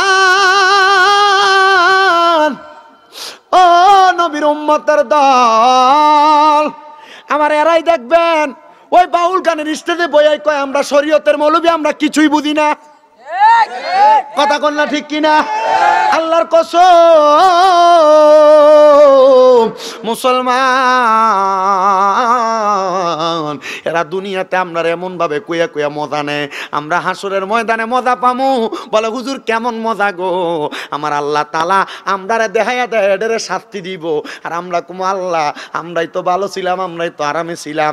এ বেহায়া মহিলাগুলা বাউল গানের আসরে কত যুবকের জীবন নষ্ট করে, যুবকের চরিত্র নষ্ট করে। বাউল গানের আসরের মাধ্যমে কত পোলাপানের জীবন নষ্ট করে, কত এলাকার মানুষের চরিত্র নষ্ট করে। আল্লাহর দোহাই লাগে, যদি জান্নাতের যাইতে চাও, দুনিয়ার জমিনের মধ্যে এমন বাজে কাজ মন্দ কাজগুলা তোমরা পরিত্যাগ করো। আর নচেত দুনিয়ার জমিনের মধ্যে থাকা অবস্থায় তোমরা যখন ইন্তেকাল করবে, এমন অপকর্মগুলা কইরা কবরে যাওয়ার পর জান্নাতে যাইবা দূরের কথা, জান্নাতের গ্রাণও পাইবা না। কিন্তু আমার নবী কয় জান্নাতের গান 500 বছরের রাস্তা দূর থেকে পাওয়া যাইব। কয়শো বছরের রাস্তা দূর? 500 বছর দূর থেকে জাহান্নামের গ্রান পাওয়া যাইব। একবারই 30 মাস বাজি করলে পরের বাড়িতে গ্রান পাওয়া যায়, এমন জান্নাতের গ্রানটা 500 বছরের রাস্তা দূর থেকে পাওয়া যাইব। তো তুমি দুনিয়াতে বাউল মহিলার আর নাচানাচি দেখবা, তুমি জান্নাতের গ্রানও তো ভাইতা না, জান্নাতে যাইবা দূরের কথা। মুসলমান ও নবীর উম্মতের দল, আশিক রাসূল ভাই বাবারা, বেশ্যা মহিলা হেদায়েত পাইতেছে কেমনে দেই খেলন। মহিলাকে আমি দেখছি আমার শরীরের চামড়াগুলা কেমনে জানি কামড়ে নিয়ে যাইতেছে। হায় রে, আমি আবার শরীরের মধ্যে আমি পর্দার কাপড় লাগাইয়া আমি মসজিদের ইমামের সামনে দাঁড়িয়ে গেছি। হুজুর, ও হুজুর গো, দুনিয়ার জমিন থেকে সুন্দর করে হেদায়েতের রাস্তা দেখান। আমি দেখছি আমার শরীরের চামড়াগুলা কে জানি কামড়ায় খায়। হুজুর ডাক দিয়া কই, মা এটা হইল তোমার হেদায়েত পাওয়ার একটা মূল মাধ্যম। মহিলা ডাক দিয়া কই, ও হুজুর তাইলে আপনি বলেন আমি কি করব? বলে তোমার যত হারাম সম্পদ আছে সব তুমি বিলাইয়া দাও, আর তুমি আমার আল্লাহ তাআলারে পাওয়ার জন্য দুনিয়া জমিনের মধ্যে সুন্দরভাবে তওবা করো। মহিলা কই, হুজুর আপনার কাছে আমি হাতে হাত রেখে তওবা করলাম, হুজুর আপনি আমার এই মুহূর্তে তওবা ফরাইয়া দেন।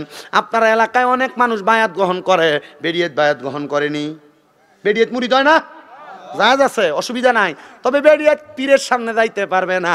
ওরে বাবা, যদি যায় অনেক বেরিয়ে চিন্তা করে, আমরা তো যাই বই, তাই যাইনি, যায় না? হ্যাঁ সালাম করে জিগাই আনছো, বলে বিডিএর সামনে অন ফিসাব, এটা কোন হাদিসে পাইছেন? যদি হাদিসের ফিসটা নাম্বারও কইতে পারে কইয়েন, বলে শামীম রাজা কয়ে গেছে 50,000 টাকা পুরস্কার দিব। বেড়াইত না, বেড়াইত ধরে সালাম করতে পারবো, সুমো দিতে পারবো, এটা আমি বতুয়া দিয়ে গেলাম। মনোযোগ দেন বাবা, মনোযোগ দেন, গভীর মনোযোগ দেন। অসুবিধা হইতেছে আপনারা? ওয়াজ অনেকে চিন্তা করতেছি আমরা ফিরির বিরুদ্ধে দেখিতেছে গা। আপনারা মনোযোগ দেন, আবার একটু গভীর মনোযোগ দেন মায়েরা। বলো হুজুর কেন আল্লাহর নবীর কাছেও মহিলারা মুরিদ হইতে আসছে, বলে হুজুর কেমন মুরিদ, নবী বায়াত গ্রহণ করাইছে। মহিলারা পর্দার আড়াল থেকে আমার নবীর কাছে কথা বলছে, আমার নবী তারা বায়াত ফরাইয়া দিছে, বায়াত ফরাইয়া দিছে। আর তারা বলছে ইয়া রাসূলুল্লাহ আপনি যা বলছেন তা সত্য, আমরা মাইন্না ছিলাম, এটাই বায়াত। বায়াত শুধু হাতে হাত রাখলে বায়াত হয় না, বায়াত শুধু শুধু ফিরের ফায়ে সেজদা করলে, ফিরের ফায়ে সুমা দিলে বায়াত হয় না। বায়াত হলো ফিরে যা কইছে তা মাইন্না চলা। কই কোনো ফির তো বেনামাজি নামাজ না পড়তো, কয় না তুমি তো নামাজ পড়ো না। ফির কইছে নামাজ পড়তো, তুমি মুরিদ হইয়া নামাজটা পড়ো না, এটা কেমন কাম করলা রে বাবারা। মহিলা ডাক দিয়া কয় সামদাসির ইমাম সাহেব আমার মুরিদ করাইছে। আমি কইলাম হুজুর আমি যে মুরিদ হইলাম, আমি যে তওবা করলাম, হুজুর এখন থেকে আমি কি করতাম? হুজুর কয় আল্লাহর দোহাই লাগে কোনো বেড়ার সামনে যাইও না। মহিলা কয় হুজুর আমি তো ব্যবসা বানা কইরা খাবার খাইতাম, আমি তো ব্যবসা বানা কইরা দুনিয়া জমিনে চলাফেরা করতাম। ও হুজুর আমি চলবো কেমনে, আমার খাবারের কোনো কিছু নাই। হুজুর ডাক দিয়া কয় তুমি কি জানো না আল্লাহ কইছে লা তাকুনা তুমি রহমাতিল্লাহ, আমার আল্লাহ রহমত থেকে নিরাশ না হইতে, আমার আল্লাহ কাউরে ফিরিয়ে দেয় না, আমার আল্লাহ কাউরে এমনি রাখে না।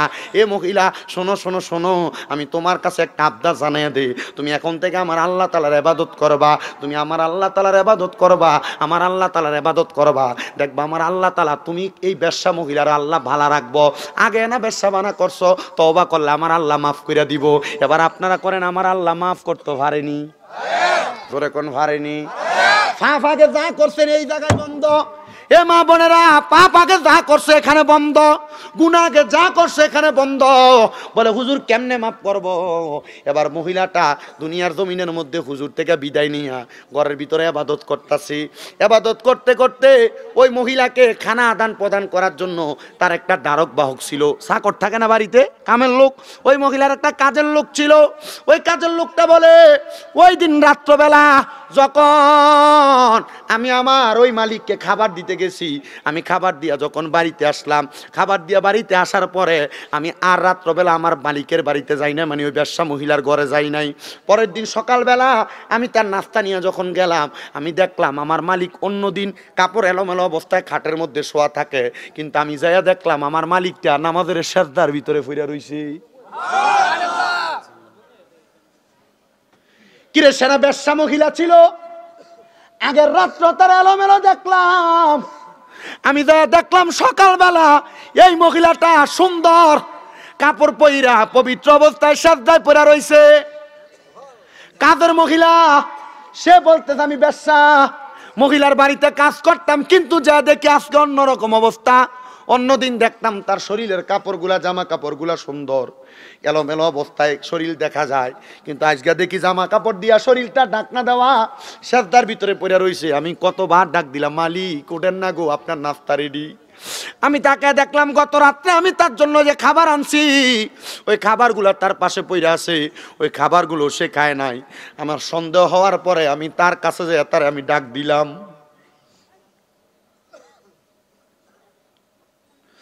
উনি ওঠে না। আমি তারা লম্বা করে শোয়াইলাম। আমার বুঝতে দেরি হয় নাই রে জগতের মানুষ, আমার মালিকটা মারা গেছে। আরে কোন মহিলা, যেই মহিলা ব্যবসা বানা করছে, পরপুরুষের সাথে সম্পর্ক করছে, আমি আজকে এটা কি দেখি, এই মহিলা দিন আমাদের সেজদার ভিতরে মইরা রইছে। ওই কাজের মাইয়াটা বলে আমি পুরা এলাকার মানুষের কাছে খবর দিলাম, এ শামবাসী খবর পাইছুনি রে, আমরা এলাকার ওই মহিলাটা তো মারা গেছে। কেউ তার জানাজাতে আসে না রে, কেউ তার জানাজাতে আসে না। জোহরের নামাজের পূর্ববর্তী সময় ইমাম সাহেব মসজিদের ভিতরে ঘোষণা দিত, শামের মানুষ তোমরা পারবানি আমার সঙ্গে একটা জানাজার নামাজে উপস্থিত হইতা। কোন জানাজার নামাজে উপস্থিত হব? বলে ওই মহিলা জানাজা, যে মহিলারা তোমরা বেশ্যা বইলা জানো, খারাপ বইলা জানো। সবাই কই হুজুর আপনি যাইতে পারেন, আমরা যাব না। আর আপনি যদি যান, আপনি সামদেশের বড় মসজিদের ইমামতি করা থেকে আপনি বরখাস্ত হবেন। হুজুর বলে এলাকার মানুষ শোনো, তোমরা যদিও তার খারাপ জানো, সে ব্যক্তি গতকালকে এশারের নামাজ পর্যন্ত খারাপ ছিল, কিন্তু গতকালকে এশারের নামাজের পরবর্তী সময় থেকে সে ভালো হয়ে গেছে। আসো না, তোমরা তার জানাজার নামাজটা পড়ার জন্য সবাই অসম্মতি জানায়া সবাই যখন তাদের নিজ নিজ বাড়িতে গেছে, এবার আল্লাহ পাকের ওই বন্ধু হযরত ইমামে মুকাররম উনি বলেন, আমি একা একা গেলাম মহিলার লাশটার কাছে যাইয়া তার কাজের মাইয়াটারে বললাম, তুমি কি পারবা তারে গোসল করাইতা? মাইয়া কই, হুজুর আমি আমার জীবনে যে আজব খেলা দেখছি, আমি গোসল করাইতাম না, কে গোসল করাইবো? আজীবন দেখছি এই মহিলাটা বাজে কাজ করছে, আমি আজকে সকালে দেখি মহিলাটা নামাজের সেজদার ভিতরে পড়ে রইছি। আমার বিশ্বাস এই মহিলাটা বাজে না, এই মহিলাটা যদিও বাজে ছিল মনে হয় আমার আল্লাহরে ডরাইয়া মহিলাটা আল্লাহরে সেজদা দিছে। হুজুর আমি তারে গোসল দিমু। হুজুর কয়, গোসলটা দিয়া দাও। কাপনের কাপড়টা পরাইয়া দিছে, কাপনের কাপড়টা পরাইয়া হুজুর নিজে তার জানাজার নামাজ একা একা কেমনে পড়বো? একা তো জানাজার নামাজ হয় না, সর্বনিম্ন 2 থেকে 3 মানুষ লাগে। জানাজার নামাজ না পড়াইতে পাইরা হুজুর তারে কবরে নামাইয়া দিয়া হুজুর সুন্দর করে ওই মহিলাটারে ঘরের ভিতরে রাইখা দিছে। তার নিজের ঘরের মধ্যে কবর খুইরা তারে দাফন করা হয়েছে। এলাকার মানুষ কয়, এমন বাজে মহিলার আমরা কবরস্থানের মধ্যে আমরা মাটি দিতে দিতাম না। কেমন বাজে কাজ করছে। হুজুর বলে, তার ঘরের মধ্যে মাটি কুইরা তারা দাফন করলাম। দাফন যখন করলাম তার ঘরের কোনো ওয়ারিসদার নাই, কোনো মালিক নাই। হুজুর বলে, আমি বাড়ির মধ্যে চলে গেছি। হঠাৎ করে বাড়ির মধ্যে যাওয়ার পরে আমি যখন আল্লাহ তাআলার কাছে কান্না করি, আল্লাহর ওলিরা মুরাকাবা করলে অনেক কিছু দেখতে পারে। কথা কন না? পারেনি। ওলিটা কেমন হওয়া লাগবে? 1 নম্বর ওলি। ওলিটা কেমন হওয়া লাগবে? আল্লাহ ওয়ালা ওলি। যে ওলি চোখ বন্ধ করলে মক্কা মদিনা দেখে, আমরা চোখ বন্ধ করলে মক্কা মদিনা আইন্দা দেই সব। কথা কন না? ঠিক কি? বাবারে আমার গভীর মনোযোগ দেন বাবা। আল্লাহর ওলিটা মুরাকাবা করছে, মোরাকাবা কইরা আমার আল্লাহর কাছে জানতে চাইতেছে, আল্লাহ এ মহিলা সারা জীবন বাজে কাজ করছে। মহিলার দাসীটা কইছে, মহিলাটা নামাজের সেজদার ভিতরে পড়ে ছিল মরা অবস্থায়। আল্লাহ মাইয়াটারে তুমি জান্নাত দিছো না জাহান্নাম দিছো? আমার বড় জানতে ইচ্ছা হয়। আল্লাহর ওলি কয়, আমি দেখলাম রে ওই মহিলাটা জান্নাতি না জাহান্নামী। হঠাৎ করে আমি এই মুরাকাবার মধ্যে দেখলাম ওই মহিলাটা আমি আল্লাহর বন্ধুর কাছে মানে ইমাম সাহেবের কাছে কান্তাছে, হুজুর তাড়াতাড়ি আপনি আমারে বাঁচান, আমার ইজ্জত আপনি রক্ষা করেন। বলে, কি গো? বলে, আমার ইজ্জত বাঁচান এই কারণে, হুজুর এলাকা একটা লোক আছে, যে লোকটা কাফনের কাপড় চুরি করে। হুজুর লোকটা কাফন চোর মানুষ, লোকটা আমার কবরটারে কুইরা কুইরা আমার কাফনের কাপড়গুলা চিরা চিরা নিয়ে যাইতেছে। হুজুর আমি যখন দুনিয়াতে ছিলাম কত পুরুষ মানুষ আমার টাকার লালসা দেখে আমার শরীরের জামা কাপড় খুলছে। হুজুর তখন আমার এত কষ্ট লাগে নাই। এ কাফন চোরা আমার মৃত মানুষ, আমি মৃত মানুষ জানে আমি কবরে যাওয়ার পরে কাফন চোরা আমার শরীরের কাফনের কাপড়গুলা খুইলা খুইলা চুরি করে নিতেছে। তার কাম হইল, কোনো মানুষে যদি মাটি দেওয়া হইতো রাত্রবেলা সে লুকে লুকে যাইয়া কাফনের কাপড়গুলা চুরি করে নিয়ে যাইতো। নিয়া সে কাফনের কাপড়গুলা কি করতো সে নিজেই জানে। হুজুর বলে, আমি তাড়াতাড়ি মুরাকাবা ভাঙলাম, দৌড়ে তার বাড়ির মধ্যে গেলাম। ঘরের মধ্যে ঢুইকা দেখে ঠিকই তার কবরের পাশে দিয়া খোঁড়া হইতেছে। কে রে এই কবরের মধ্যে কে? আমি তারে হাত দিয়া তুললাম, তারে জিগাইলাম, কিরে তুই কাফনের কাপড় কেন চুরি করস? হ্যাঁ ডাক দিয়া কই, হুজুর এটা আমার অভ্যাসে পরিণত হয়েছে। আমি কাপন চোরা হিসেবে আমি আপনার কাছে পরিচয় দিই না, কেউ আমারে জানে না, কিন্তু আপনি আমারে ধরছেন, মানুষ আমারে বাজে মনে করব, খারাপ মনে করব। হুজুর আপনি এই কথাটা কারোর কাছে বললেন না। হুজুর কয়, তাহলে তুই এখন থেকে ওয়াদা করার কোনোদিন কাফনের কাপড় চুরি করবি না। তুই আমার কাছে ক, তুই জীবনে কত মানুষের কাপন চুরি করছ? কই, হুজুর আমার জীবনে কোনো হিসাব নেই, আমি অনেক মানুষের কাপনের কাপড় চুরি করছি। এ বাবা, কাপনের কাপড় যেহেতু চুরি করছো এটার কারণটা কি তুমি বলবা? বলে, হুজুর এটা আমার একটা নেশাতে রূপান্তর হয়েছে। কত রকমের চোরের নাম শুনছেন, কাফন চোরের নামটা কি একবারও শুনছেন নি রে আব্বা? দেখছেন নি কেমন চোরা কাফনের কাপড় চুরি করে নিয়ে যাইতো? চোরের খাসিয়ত যদি খারাপ হয় কাফনের কাপড় না, নামাজের মসজিদের মুসল্লা চুরি করে। চোরের খাসিয়ত যদি খারাপ হয় মসজিদের দান বাক্স চুরি করে। চোরের খাসিয়ত চুরি যদি খারাপ হয় মসজিদের কমিটি গয়া মসজিদের টাকা চুরি করে। চোরের খাসিয়ত খারাপ হইলে এলাকার ভালো ভালো কাজের নাম দিয়ে টাকা তুললে ওই টাকাও খাইয়া ফালায়। কথা কন্যা আছে না নাই? মুসলমান এমন খাসিয়ত খারাপ চোর, চোরটা ডাক দিয়া কই, হুজুর আপনি আমারে মাফ কইরা দেন, তবে হুজুর আপনার কাছে আমার কথা, আমি যে কাফনের কাপড় এই কবর থেকে চুরি করি আপনি কেমনে জানলেন? আটকাইছে না হিসাবে রে? হুজুর আপনি কেমনে জানলেন? হুজুর কয় বাবা আমরা পিসাব মানুষ যারা, আমরার একটা কাম আছে মুরাকাবা করা। এ বাবা এখানে যারা বসছেন, যারা যারা বায়াত হইছেন, মুরিদ হইছেন কারা কারা, অন্য কোনো প্রশ্ন করতাম না, মুরিদ হইছেন কে কে হাত তোলেন। আমিও মুরিদ হইছি। যে কোনো ফিরের কাছে মুরিদ হইছেন না? আপনি মুরিদ হইছেন না? মুরিদ হইছেন না?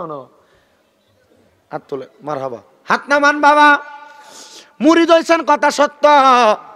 একজন হক্কানি রব্বানি পীরের হাতে হাত রাইকা মুরিদ হইবেন। তাহলে হক্কানি ফির সিনার উফাই কিন্তু বইলা দিছি। ফিরের দিকে চাইলে কার কথা মনে হইব? বলে হুজুর কেমনে মনে হইব? ফিরের আমল, আখলাক, নামাজ, রোজা, হজ, যাকাত, ইবাদত দেখলে আল্লাহর কথা মনে হইব। কথা ঠিক আছে তো? কারণ আল্লাহর তো আপনি দেখছেন না, তাহলে ফিরের আখলাক চরিত্র, ফিরের নামাজ রোজা দেখলে মনে হবে হ্যাঁ এটা আল্লাহওয়ালা ফির। তাহলে আল্লাহওয়ালা ফিরও সিনার একটা উপায় কথা কয় না আসেনি? এ পীরের কাছে জিজ্ঞাসা করবেন হুজুর মুরাকাবা করে কেমনে? মুরিদ হইছেন, মুরাকাবা কেমনে করে জানেন নি? আপনার ফির আপনারে শিখাইছেন আমি জানি না, আজকে শিখে যায় যান বাবা। মুরাকাবা করতে কইলে গুণ লাগে 4টা। কয়টা? কথা কয় না কয়টা? মুরাকাবা করতে কইলে গুণ লাগে 4টা। 1 নাম্বার গুণ হইলো যে ব্যক্তি মুরাকাবা করবো সে কোনোদিন হারাম খাইতে পারতো না, হালাল খাওয়ান লাগবো। কি খাওয়ান লাগবো? হালাল খাওয়ান লাগবো। 2 নাম্বার গুণ, মুরাকাবা যে ব্যক্তি করবো সে কোনোদিন নামাজ কাজা করতে পারবে না, নামাজ সারবো দূরের কথা কাজই করতে পারবে না, কাজা করতে পারবে না। 3 নাম্বার শর্ত, মুরাকাবা যে ব্যক্তি করব সেই ব্যক্তি একটানা 3 মাস পর্যন্ত তাহাজ্জুদ নামাজ পড়ব। কি নামাজ? তাহাজ্জুদ নামাজ পড়ব। মুরাকাবা যে ব্যক্তি করব এই ব্যক্তির 3 নাম্বার 4 নাম্বার কাম হইল এই ব্যক্তি দুনিয়াতে এমন ভাবে চলবো তার চোখগুলো উপরের দিকে থাকবে না, সে মাথা নত নত করে থাকবে, নিচু নিচু করে চোখ রাখবে। এই ব্যক্তির খাসিয়ত হইল এইটা। মুরাকাবা যখন করবে এমন ভাবে তার চরিত্রটারে গঠন কইরা, যখন সে 5 ওয়াক্ত নামাজ পড়া 2 রাকাত নফল নামাজ পড়া তার ডান হাতের তালুটা ডান গালের লগে লাগাইয়া পাউডিরে বইটা যখন ঘুমাইবো তখন চোখটা বন্ধ করে যখন আল্লাহর কাছে কিছু চাইবো, মানে তার মা নাই বাপ নাই, মা বাপ কবরে আছে, আল্লাহ মা বাপরে কবরে কেমন রাখছেন আপনি আমার একটু দেখান। আমার আল্লাহ তাআলা ওই মুরাকাবার মধ্যে মৃত মা বাবার কবরের অবস্থা তারা দেখাইয়া দিব। এটারে কয় মুরাকাবা। কি গাবা? আমার মুসলমান রে ও আমার উত্তর বরগের পূর্ব পাড়ার আলমদিনা জামে মসজিদের উদ্যোগে 18তম মাহফিলের শেষ অধিবেশনের ভিতরে বসনেওয়ালা বাবারাম, এবার ওই কাফন চোরা ব্যক্তি কই হুজুর আমি কাফন চুরি করতাম না, আমি ছোট ছোট জিনিস চুরি করতাম। একদিন আমি ওয়াদা করলাম কাফনের কাপড়গুলা চুরি করে ধুইয়া আমি বিক্রি করে আমি আমার খাবারের টাকা চালু করব।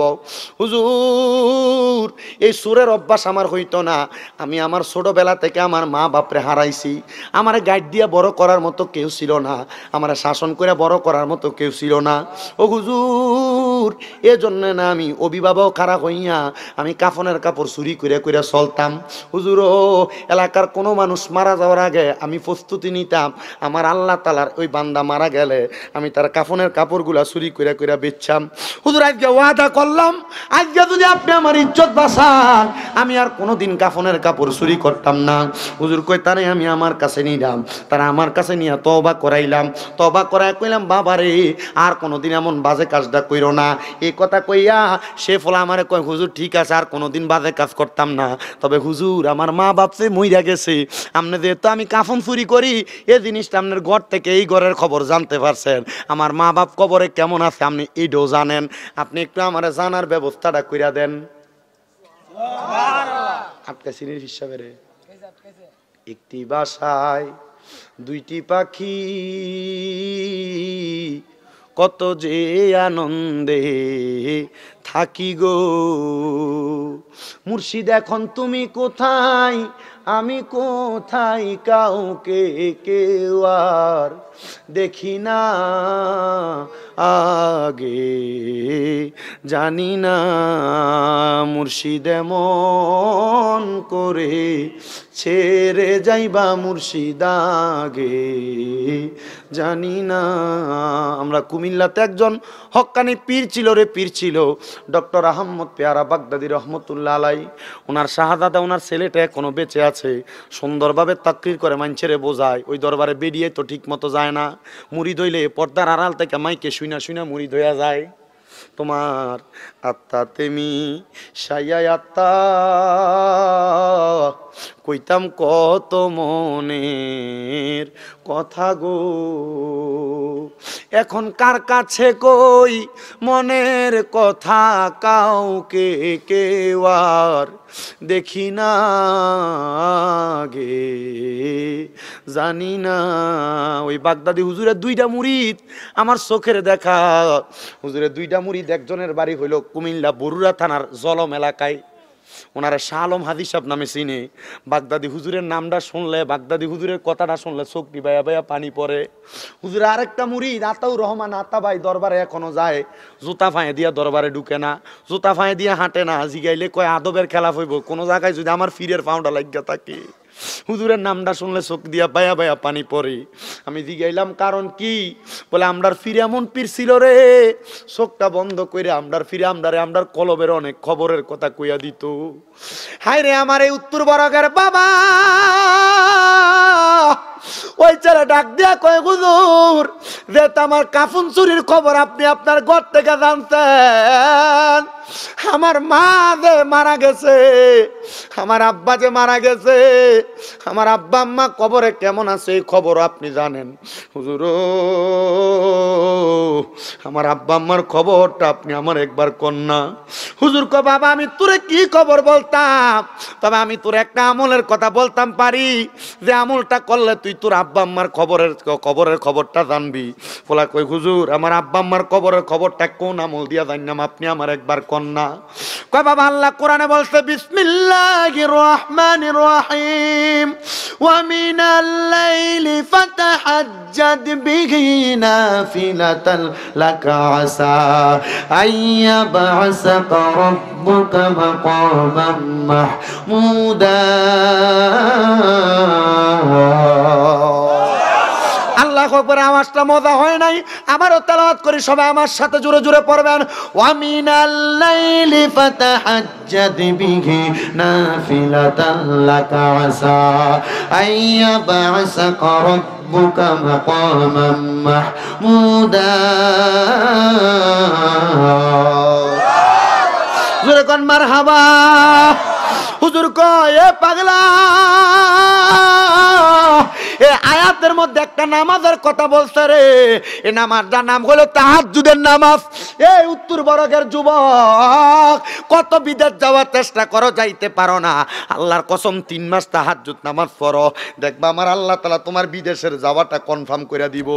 এ পর্দার অন্তরালের মা, আমি তোমরা সন্তানের মতো গো মা, তোমরার ফাউডির ভিতরে দইরা কই গো মা, অনেক মাইয়ার আর গর্বের ভিতরে সন্তান হয় না, আমি কমু তোমার মাইয়ারে কইবা তাহাজ্জুদ নামাজ পড়া পড়া দোয়া করবার লাগা। অনেক মা বোনের ঘরের ভিতরে বরকত হয় না কামাই রুজির ভিতরে, তুমি তাহাজ্জুদ নামাজ পড়ো, দেখবা গো মা তোমার ঘরের ভিতরে বরকতের অভাব হইতো না। অনেক বাবা ভাইদের, অনেক মা বোনদের ঘরের ভিতর থেকে রোগ বালা মুসিবত ছাড়ে না, আমি কমু 5 ওয়াক্ত নামাজের পাশাপাশি তাহাজ্জুদ নামাজ পড়ো, ফজরের আগে উঠতে দেখবা রে আমার আল্লাহ তাআলা তাহাজ্জুদ নামাজের উসিলায় তোমার মনের সব আশা পূরণ করব। আমি জানি না আপনারা উত্তর বরগের মানুষ কোন ওয়াজ শুনলে খুশি হইবেন, তবে আমি একটা কথা শিখিয়ে দিয়া যাই। আজকে লাখ লাখ টাকা খরচ করে মাহফিল করে, 1000 টাকা খরচ করে শামীম রাজারে কুমিল্লা থেকে আইনা, আপনার যদি এই ওয়াজটা দিয়া কিছু না শিখতে পারেন, কোনো লাভ হবে না, কোনো লাভ হবে না। আমি আপনার পায়ের মধ্যে হাত রেখে কই, এ তাহাজ্জুদ নামাজ পড়া যদি আমার আল্লাহর কাছে কান দেন, আপনার মা বাপ কবরে কেমন আছে আপনি ঘুমের ঘরে একবার হইলো দেখবেন, মোরাকাবা করলে আপনি একবার হইলো দেখবেন। ওই ফোলা ডাক দিয়ে কই হুজুর আমার মা বাপ কবরে কেমন আছে এটার লাগে বুঝি আমি তাহাজ্জুদ পড়তাম। ফোলাকে আমি তাহাজ্জুদ পড়ছি, বলে কেমনে পড়ছো? বলে আমি তাহাজ্জুদ নামাজের নিয়ত করছি, ফজরের নামাজের আগে নফল নামাজের নিয়ত কইরা আমি আল্লাহর কাছে নিয়ত করলাম আল্লাহু আকবার বইলা, আমি সূরা ফাতিহা পড়লাম, ফাতিহার সাথে অন্য সূরা মিলাইলাম, দ্বিতীয় রাকাতে সূরা ফাতিহা পড়লাম, সূরা ফাতিহার পরে 3 বার সূরা ইখলাস পড়া 2 রাকাত শেষ করলাম। আমি এমন ভাবে 4 রাকাত, আমি প্রায় 3 4 12 রাকাত তাহাজ্জুদ নামাজ পড়া প্রথম দিন আমার মা বাপরে দেখার চেষ্টা করলাম, আমার মা বাপরে দেখি নাই। দ্বিতীয় দিন চেষ্টা করলাম, আমি আমার মা বাপরে দেখি নাই। তৃতীয় দিন চেষ্টা করলাম, আমি আমার মা বাপরে দেখি নাই। এমন ভাবে কানতে কানতে তাহাজ্জুদ নামাজ পড়া পড়া আমি একটানা 6 দিন পর্যন্ত কানছি আমার আল্লাহর কাছে। একদিনও আমি আমার মা বাপরে দেখি নাই, কিন্তু 7 দিন যখন আমি তাহাজ্জুদ নামাজ পড়া পড়া আমার আল্লাহর কাছে কানছি, আমি নামাজের সিজদার ভিতরে থাকা অবস্থায় দেখলাম রে আমার মা বাপ 2 জনাই আমার মাথাটার ভিতরে হাত বুলিয়ে দিতেছে। আমি জিগাইলাম কেডা গো আপনারা? তারা আমারে কয় আমারে চিরস্তিরে পুত দেই মা বাপরে দেখবার লাগা তাহাজ্জুদ নামাজের মুসল্লার ভিতরে কান্তাছে। আমরা তো সেই মা বাবা। ও মা, ও আব্বা গো, আমার আল্লাহ তাআলা কবরে আপনারা লগে কি আচরণ করে? ডাক দিয়ে কয় বাবা, আমার আল্লাহ তাআলা আমরারে কবরের ভিতরে বড় ভালো রাখছে, আমরারে কবরের ভিতরে বড় ভালো রাখছে। আজকে 7 দিন হয়। মা গো, এটা কি কথা বলেন? 7 দিন আল্লাহ ভালো রাখছে, এর আগে কি আপনারা কবরে ভালো ছিলেন না? মা বাপ কয় পুত্রে, আল্লাহর কসম রে, আমার আল্লাহ তাআলা কবরের ভিতরে আমরা এত আযাব দিছি, ফেরেশতারা আমরার শরীরে চামড়াটি টাইন্না টাইন্না খুইল্লা লাইছে। ফোলা কয় মা, আপনি কি আমার আল্লাহর কাছে জিগাইছেন আমার আল্লাহ কবরে কিল্লে গে আপনার চামড়াটি খুইলা খুইলা নিছে আযাবের ফেরেশতা দিয়া? ওই মা কই পুত্রে, ও ফুত, আমার আল্লাহর আযাবের ফেরেশতারা উত্তর দিছে, তুই ফুত নাকি মরা মানুষের শরীর থেকে কাফনের কাপড় টাইন্না টাইন্না চুরি কইরা খুইলা নিয়া যাস? এর লাগা নাকি আমার আল্লাহ তাআলা আমরা মা বাবার কবরের ভিতরে চামড়াটি টাইন্না টাইন্না খুইলা ফালায়। আব্বারে, যখন 7 দিন আগে আমরার কবরের আযাব মাফ কইরা দিয়া আল্লাহ আমরারে জান্নাতি বানাইছে, আমি আমার আল্লাহরে কইছি, আল্লাহ আমরারে কি লাগি আপনি জান্নাতি বানাইছেন? আমরার ফুতে না এমন অন্যায় কাম করে, আল্লাহ আপনি কি লাগি আমরারে বাঁচাইছেন? আমার আল্লাহ রহমতের ফেরেশতারা জবাব দিছে, রে মা বাবা, তোমার ফুতে আগে কাফন চুরি করত, এমন একজন আল্লাহর ওলি সোহবতে গেছে, ওই আল্লাহর ওলি সোহবতে যাইয়া তার জীবন এমন পরিবর্তন হইছে, এমন ফালদাইছে, সে রাত্রবেলা জায়গা জায়গা তাহাজ্জুদ পড়ে, নামাজের ওয়াক্ত হইলে দেরি করে না। আমার আল্লাহ তাআলা এই জন্য তোমার কবরে আযাব মাফ করে দিছে। এই উত্তর বরগের সন্তান, এই উত্তর বরগের মাইয়ারা, তোমার মারে বুঝি অন্ধকার কবরের ভিতরে শোয়া দিয়ে আজকের মাহফিলে হাজির হইয়া গেছ। তোমার আব্বারে বুঝি অন্ধকার কবরে শোয়া দিয়ে আজকের মাহফিলে হাজির হইয়া গেছ। আমি জানি না তোমার মা বাবা কবরে কেমন আছি। ওরে 3.5 হাত গর্তে ফেলে একা রেখে আইলা চলে, তোমার বাড়ি আইতে দেরি হইলে যে মা ঘুমাইতো না, ওই কবর দেশে মায়ের পাশে একটু রইলি না। কেমন আছেন বাবা মনি, কেমন আছেন মা জননী,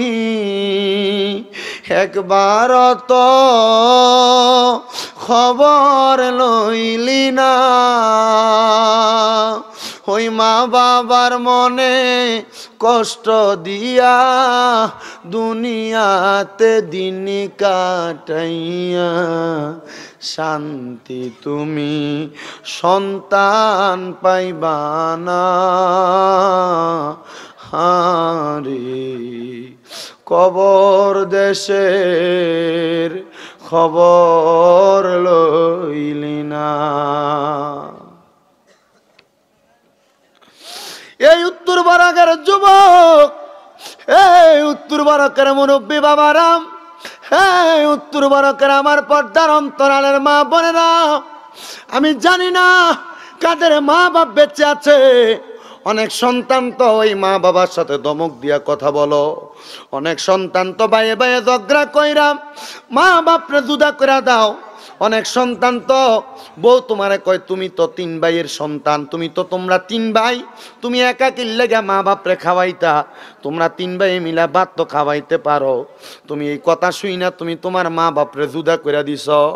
মা বাপ এক সপ্তাহ এক ভাইয়ের ঘরে ভাত খায়, আরেক সপ্তাহ আরেক ভাইয়ের ঘরে ভাত খায়, সকালে এক ভাইয়ের ঘরে খায়, দুপুরে এক ভাইয়ের ঘরে খায়, রাত্রে এক ভাইয়ের ঘরে খায়। যা তোর মতো সন্তান মাহফিলের শ্রোতা আমার দরকার নাই, এখান থেকে চইলা যা। কারণ এই পুরা হবিগঞ্জের বড় আলেম দিয়ে যদি ওয়াজ করাও আর মা বাপরে যদি বাত না দাও, আল্লাহর কসম তোমার মতো শ্রোতা দিয়ে আমার কোনো লাভ নাই। সন্তান রে পারলে দে, তোর ফাও আমার সামনে দে, আমি শামিম দাদা দিব্যা দিয়া তোর ফাও আমি পরিষ্কার করে দিমু। বলে হুজুর কারণটা কি? কারণটা হইল ওই মা বাবার মনে কষ্ট দিয়ে আমরা ওয়াজ শুনলে কোনো লাভ হইতো না। মা বাবার মনে আঘাত দিয়া কোরআন হাদিসের ওয়াজ শুনবা কোনো কাম হবে না।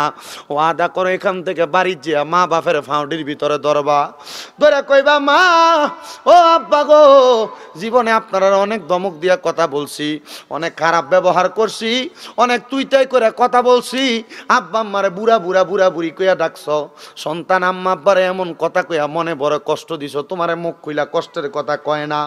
আম্মা আব্বার ফাউডির ভিতরে ধরে মাফ চাইবি, বলে আম্মা আমারে মাফ কইরা দেন, আব্বা আমারে মাফ কইরা দেন। যতক্ষণ পর্যন্ত তোর মা মুখ দিয়া বলছে মাফ কইরা দিছি, ততক্ষণ পর্যন্ত তোর আব্বা আম্মার ফাও ছাড়িস না। কারণ আব্বা আম্মা মাফ না করলে আমার আল্লাহ মাফ করতো না।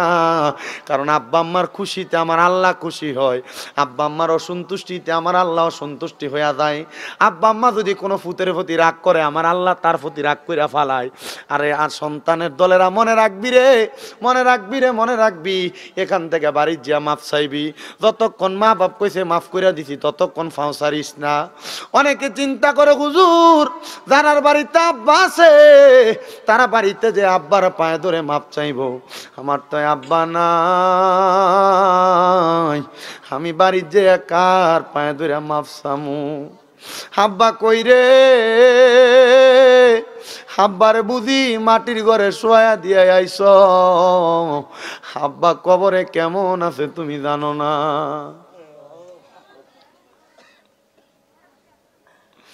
অনেক সন্তান চিন্তা করে হুজুর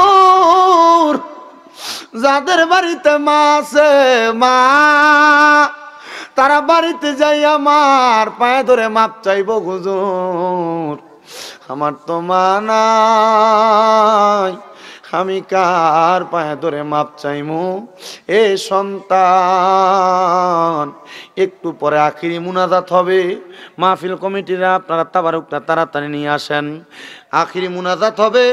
আল্লাহর নবী কয় কোন সন্তানের মা বাপ মারা যাওয়ার পরে ওই সন্তান যদি রব্বির হামহুমা কামা রব্বায়ানি সগীরা বইলা চোখের মনি কোঠার মধ্যে একটা মাছির মাথা পরিমাণ পানি চাইরা দিয়া কান্দে, ওই পানিটা মাটিতে পড়ার আগে আমার আল্লাহ তাআলা তার মা বাবার জীবনের গুনাহ মাফ কইরা দেয়। এ পুত্রে তোমার মা কবরে, তোমার বাপ কবরে, এখন তোমার কান্দা আসে না। ঘরের ভিতরে গেলে মার ফুরান কাপড়টার দিকে চাইলে তোমার চোখের পানি বায়া বায়া পড়ে। আব্বা যে খাটের ভিতরে ঘুমাইতো ওই খাটটার দিকে চাইলে চোখের পানি বায়া বায়া পড়ে। সন্তান রে ওই আব্বা কবরে কেমন আছে তুমি জানো না। ওরে ভালোবাসি তোমায় বাবা, বুকটা যে যায় ছিঁড়ে, তোমার কথা হৃদয় মাঝে পড়ছে বারে বারে। বাবা গো ও বাবা, বাবা গো ও বাবা, ওরে দরজাটা খুলতে খেয়ে যাই ধোকা, বাবা বুঝি বলছে এলে নাকি খোকা। বুকের ভিতরটা লড়ে চড়ে ওঠে, সবাই আছে শুধু বাবা নেই, শুধু মানি। এ সন্তান আব্বা আম্মা যদি বাইচা থাকতো, চিন্তা করে দেখো মাসে যদি 1000 টাকার ফল কিনা তুমি তোমার আব্বা আম্মারে খাওয়াইতা, 12 মাসে 12,000 টাকা তুমি তোমার আব্বা আম্মার পিছনে খরচ করা লাগতো। আব্বা আম্মা যদি অসুস্থ থাকতো, যদি মাসে 1000 টাকার ওষুধ খরচ মা বাবার পেছনে লাগতো, 12 মাসে 12,000 টাকা মা বাবার জন্য খরচ হইতো। তোমার আব্বা তোমার আম্মা তোমার লাখ লাখ টাকার জায়গা জমি দিয়া গেছে, বাড়ি দিয়া গেছে, ক্ষেত পাথরে জায়গা দিয়া গেছে, তোমার মা বাপ তো তোমার কাছে জায়গা জমিগুলা ফিরত চায় না। এরে বাবা এই আল্লাহুম্মা আমিন। আলহামদুলিল্লাহি রাব্বিল আলামিন, আসসালাতু ওয়াসসালামু আলা রাসূলিহিল কারীম। রব্বানা যালামনা আনফুসানা ওয়া ইল্লাম তাগফির লানা ওয়া তারহামনা লানাকুনান্না মিনাল খাসিরিন। মাবুদু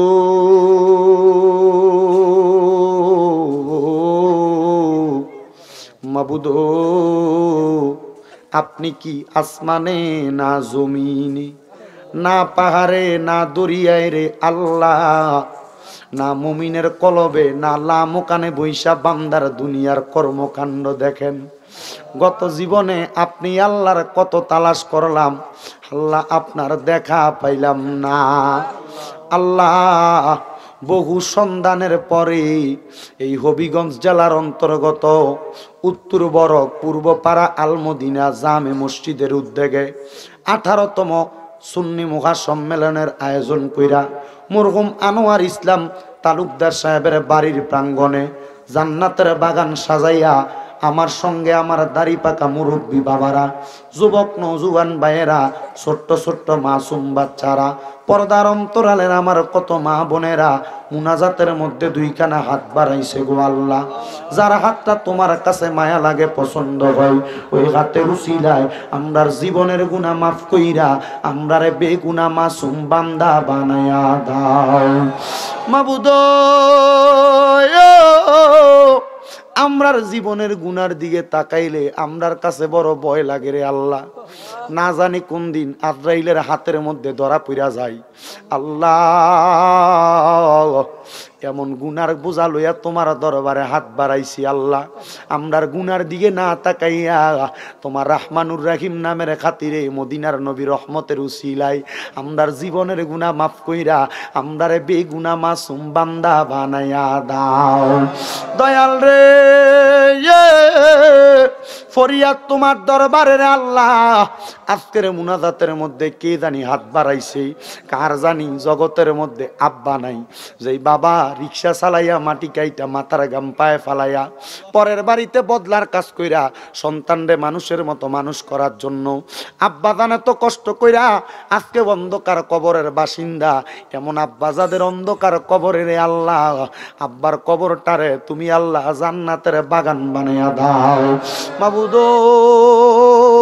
কে জানি হাত বাড়াইছে, কার জানি জগতের মধ্যে মা নাই রে মা। হায় রে মা, যে মা রে মা কইয়া ডাকলে কলিজার আগুন পর্যন্ত ঠান্ডা হইয়া যায়, যে মায়ের দিকে নেক নজরে তাকাইলে কবুল হজরে সওয়াব হইয়া যায়, এমন মা দুঃখিনী যাদের অন্ধকার কবরে রে আল্লাহ, আমার কবরটারে তুমি আল্লাহ জান্নাতের বাগান বানাইয়া দাও মাবুদু। কত কপাল পোড়া হতবাগারা হাত বাড়াইছে, যাদের মাও নাই বাবাও নাই, জনমের এতিম গো আল্লাহ, তাদের আম্মা আব্বা দুইজনের কবর জান্নাতের বাগান বানাইয়া দাও।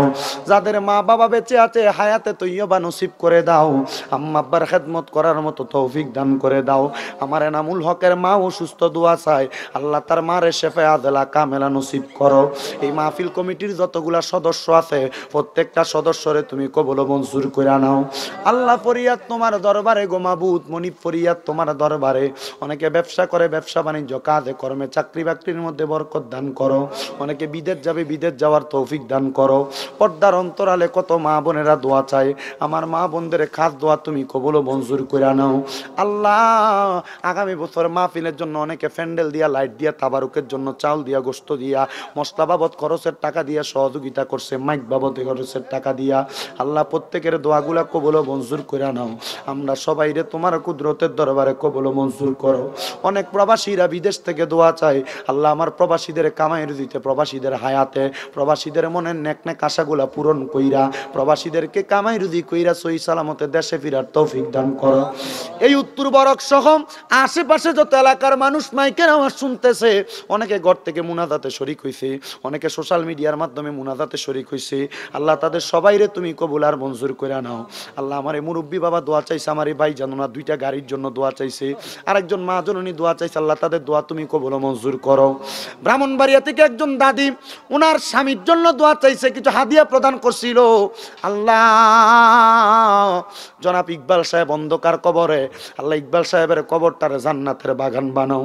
আজকে ওনার নাতি সহ ফোনে কথা বলে দোয়া চাইছে, আল্লাহ ইকবাল সাহেবের কবরটারে নাজাতের ফয়সালা করো। এমন ভাবে দেশ বিদেশের কত মানুষ দোয়া চাই গো আল্লাহ, প্রত্যেকের খাস দোয়াগুলা তোমার কুদরতের দরবারে কবুল মঞ্জুর করে নাও। আর আমরা রে মরণ যখন দিবা, মরণের আগে নবীজির নূরানি চেহারা মুবারক আমাদেরকে দেখাইয়া দেখাইয়া আখিরি জবানে মধুর কালেমা পড়াইয়া দিয়েন, লা ইলাহা ইল্লাল্লাহু মুহাম্মাদুর রাসূলুল্লাহ সাল্লাল্লাহু আলাইহি ওয়াসাল্লাম। আসসালামু আলাইকুম ওয়া রাহমাতুল্লাহ। মুখ আসেনি মুখ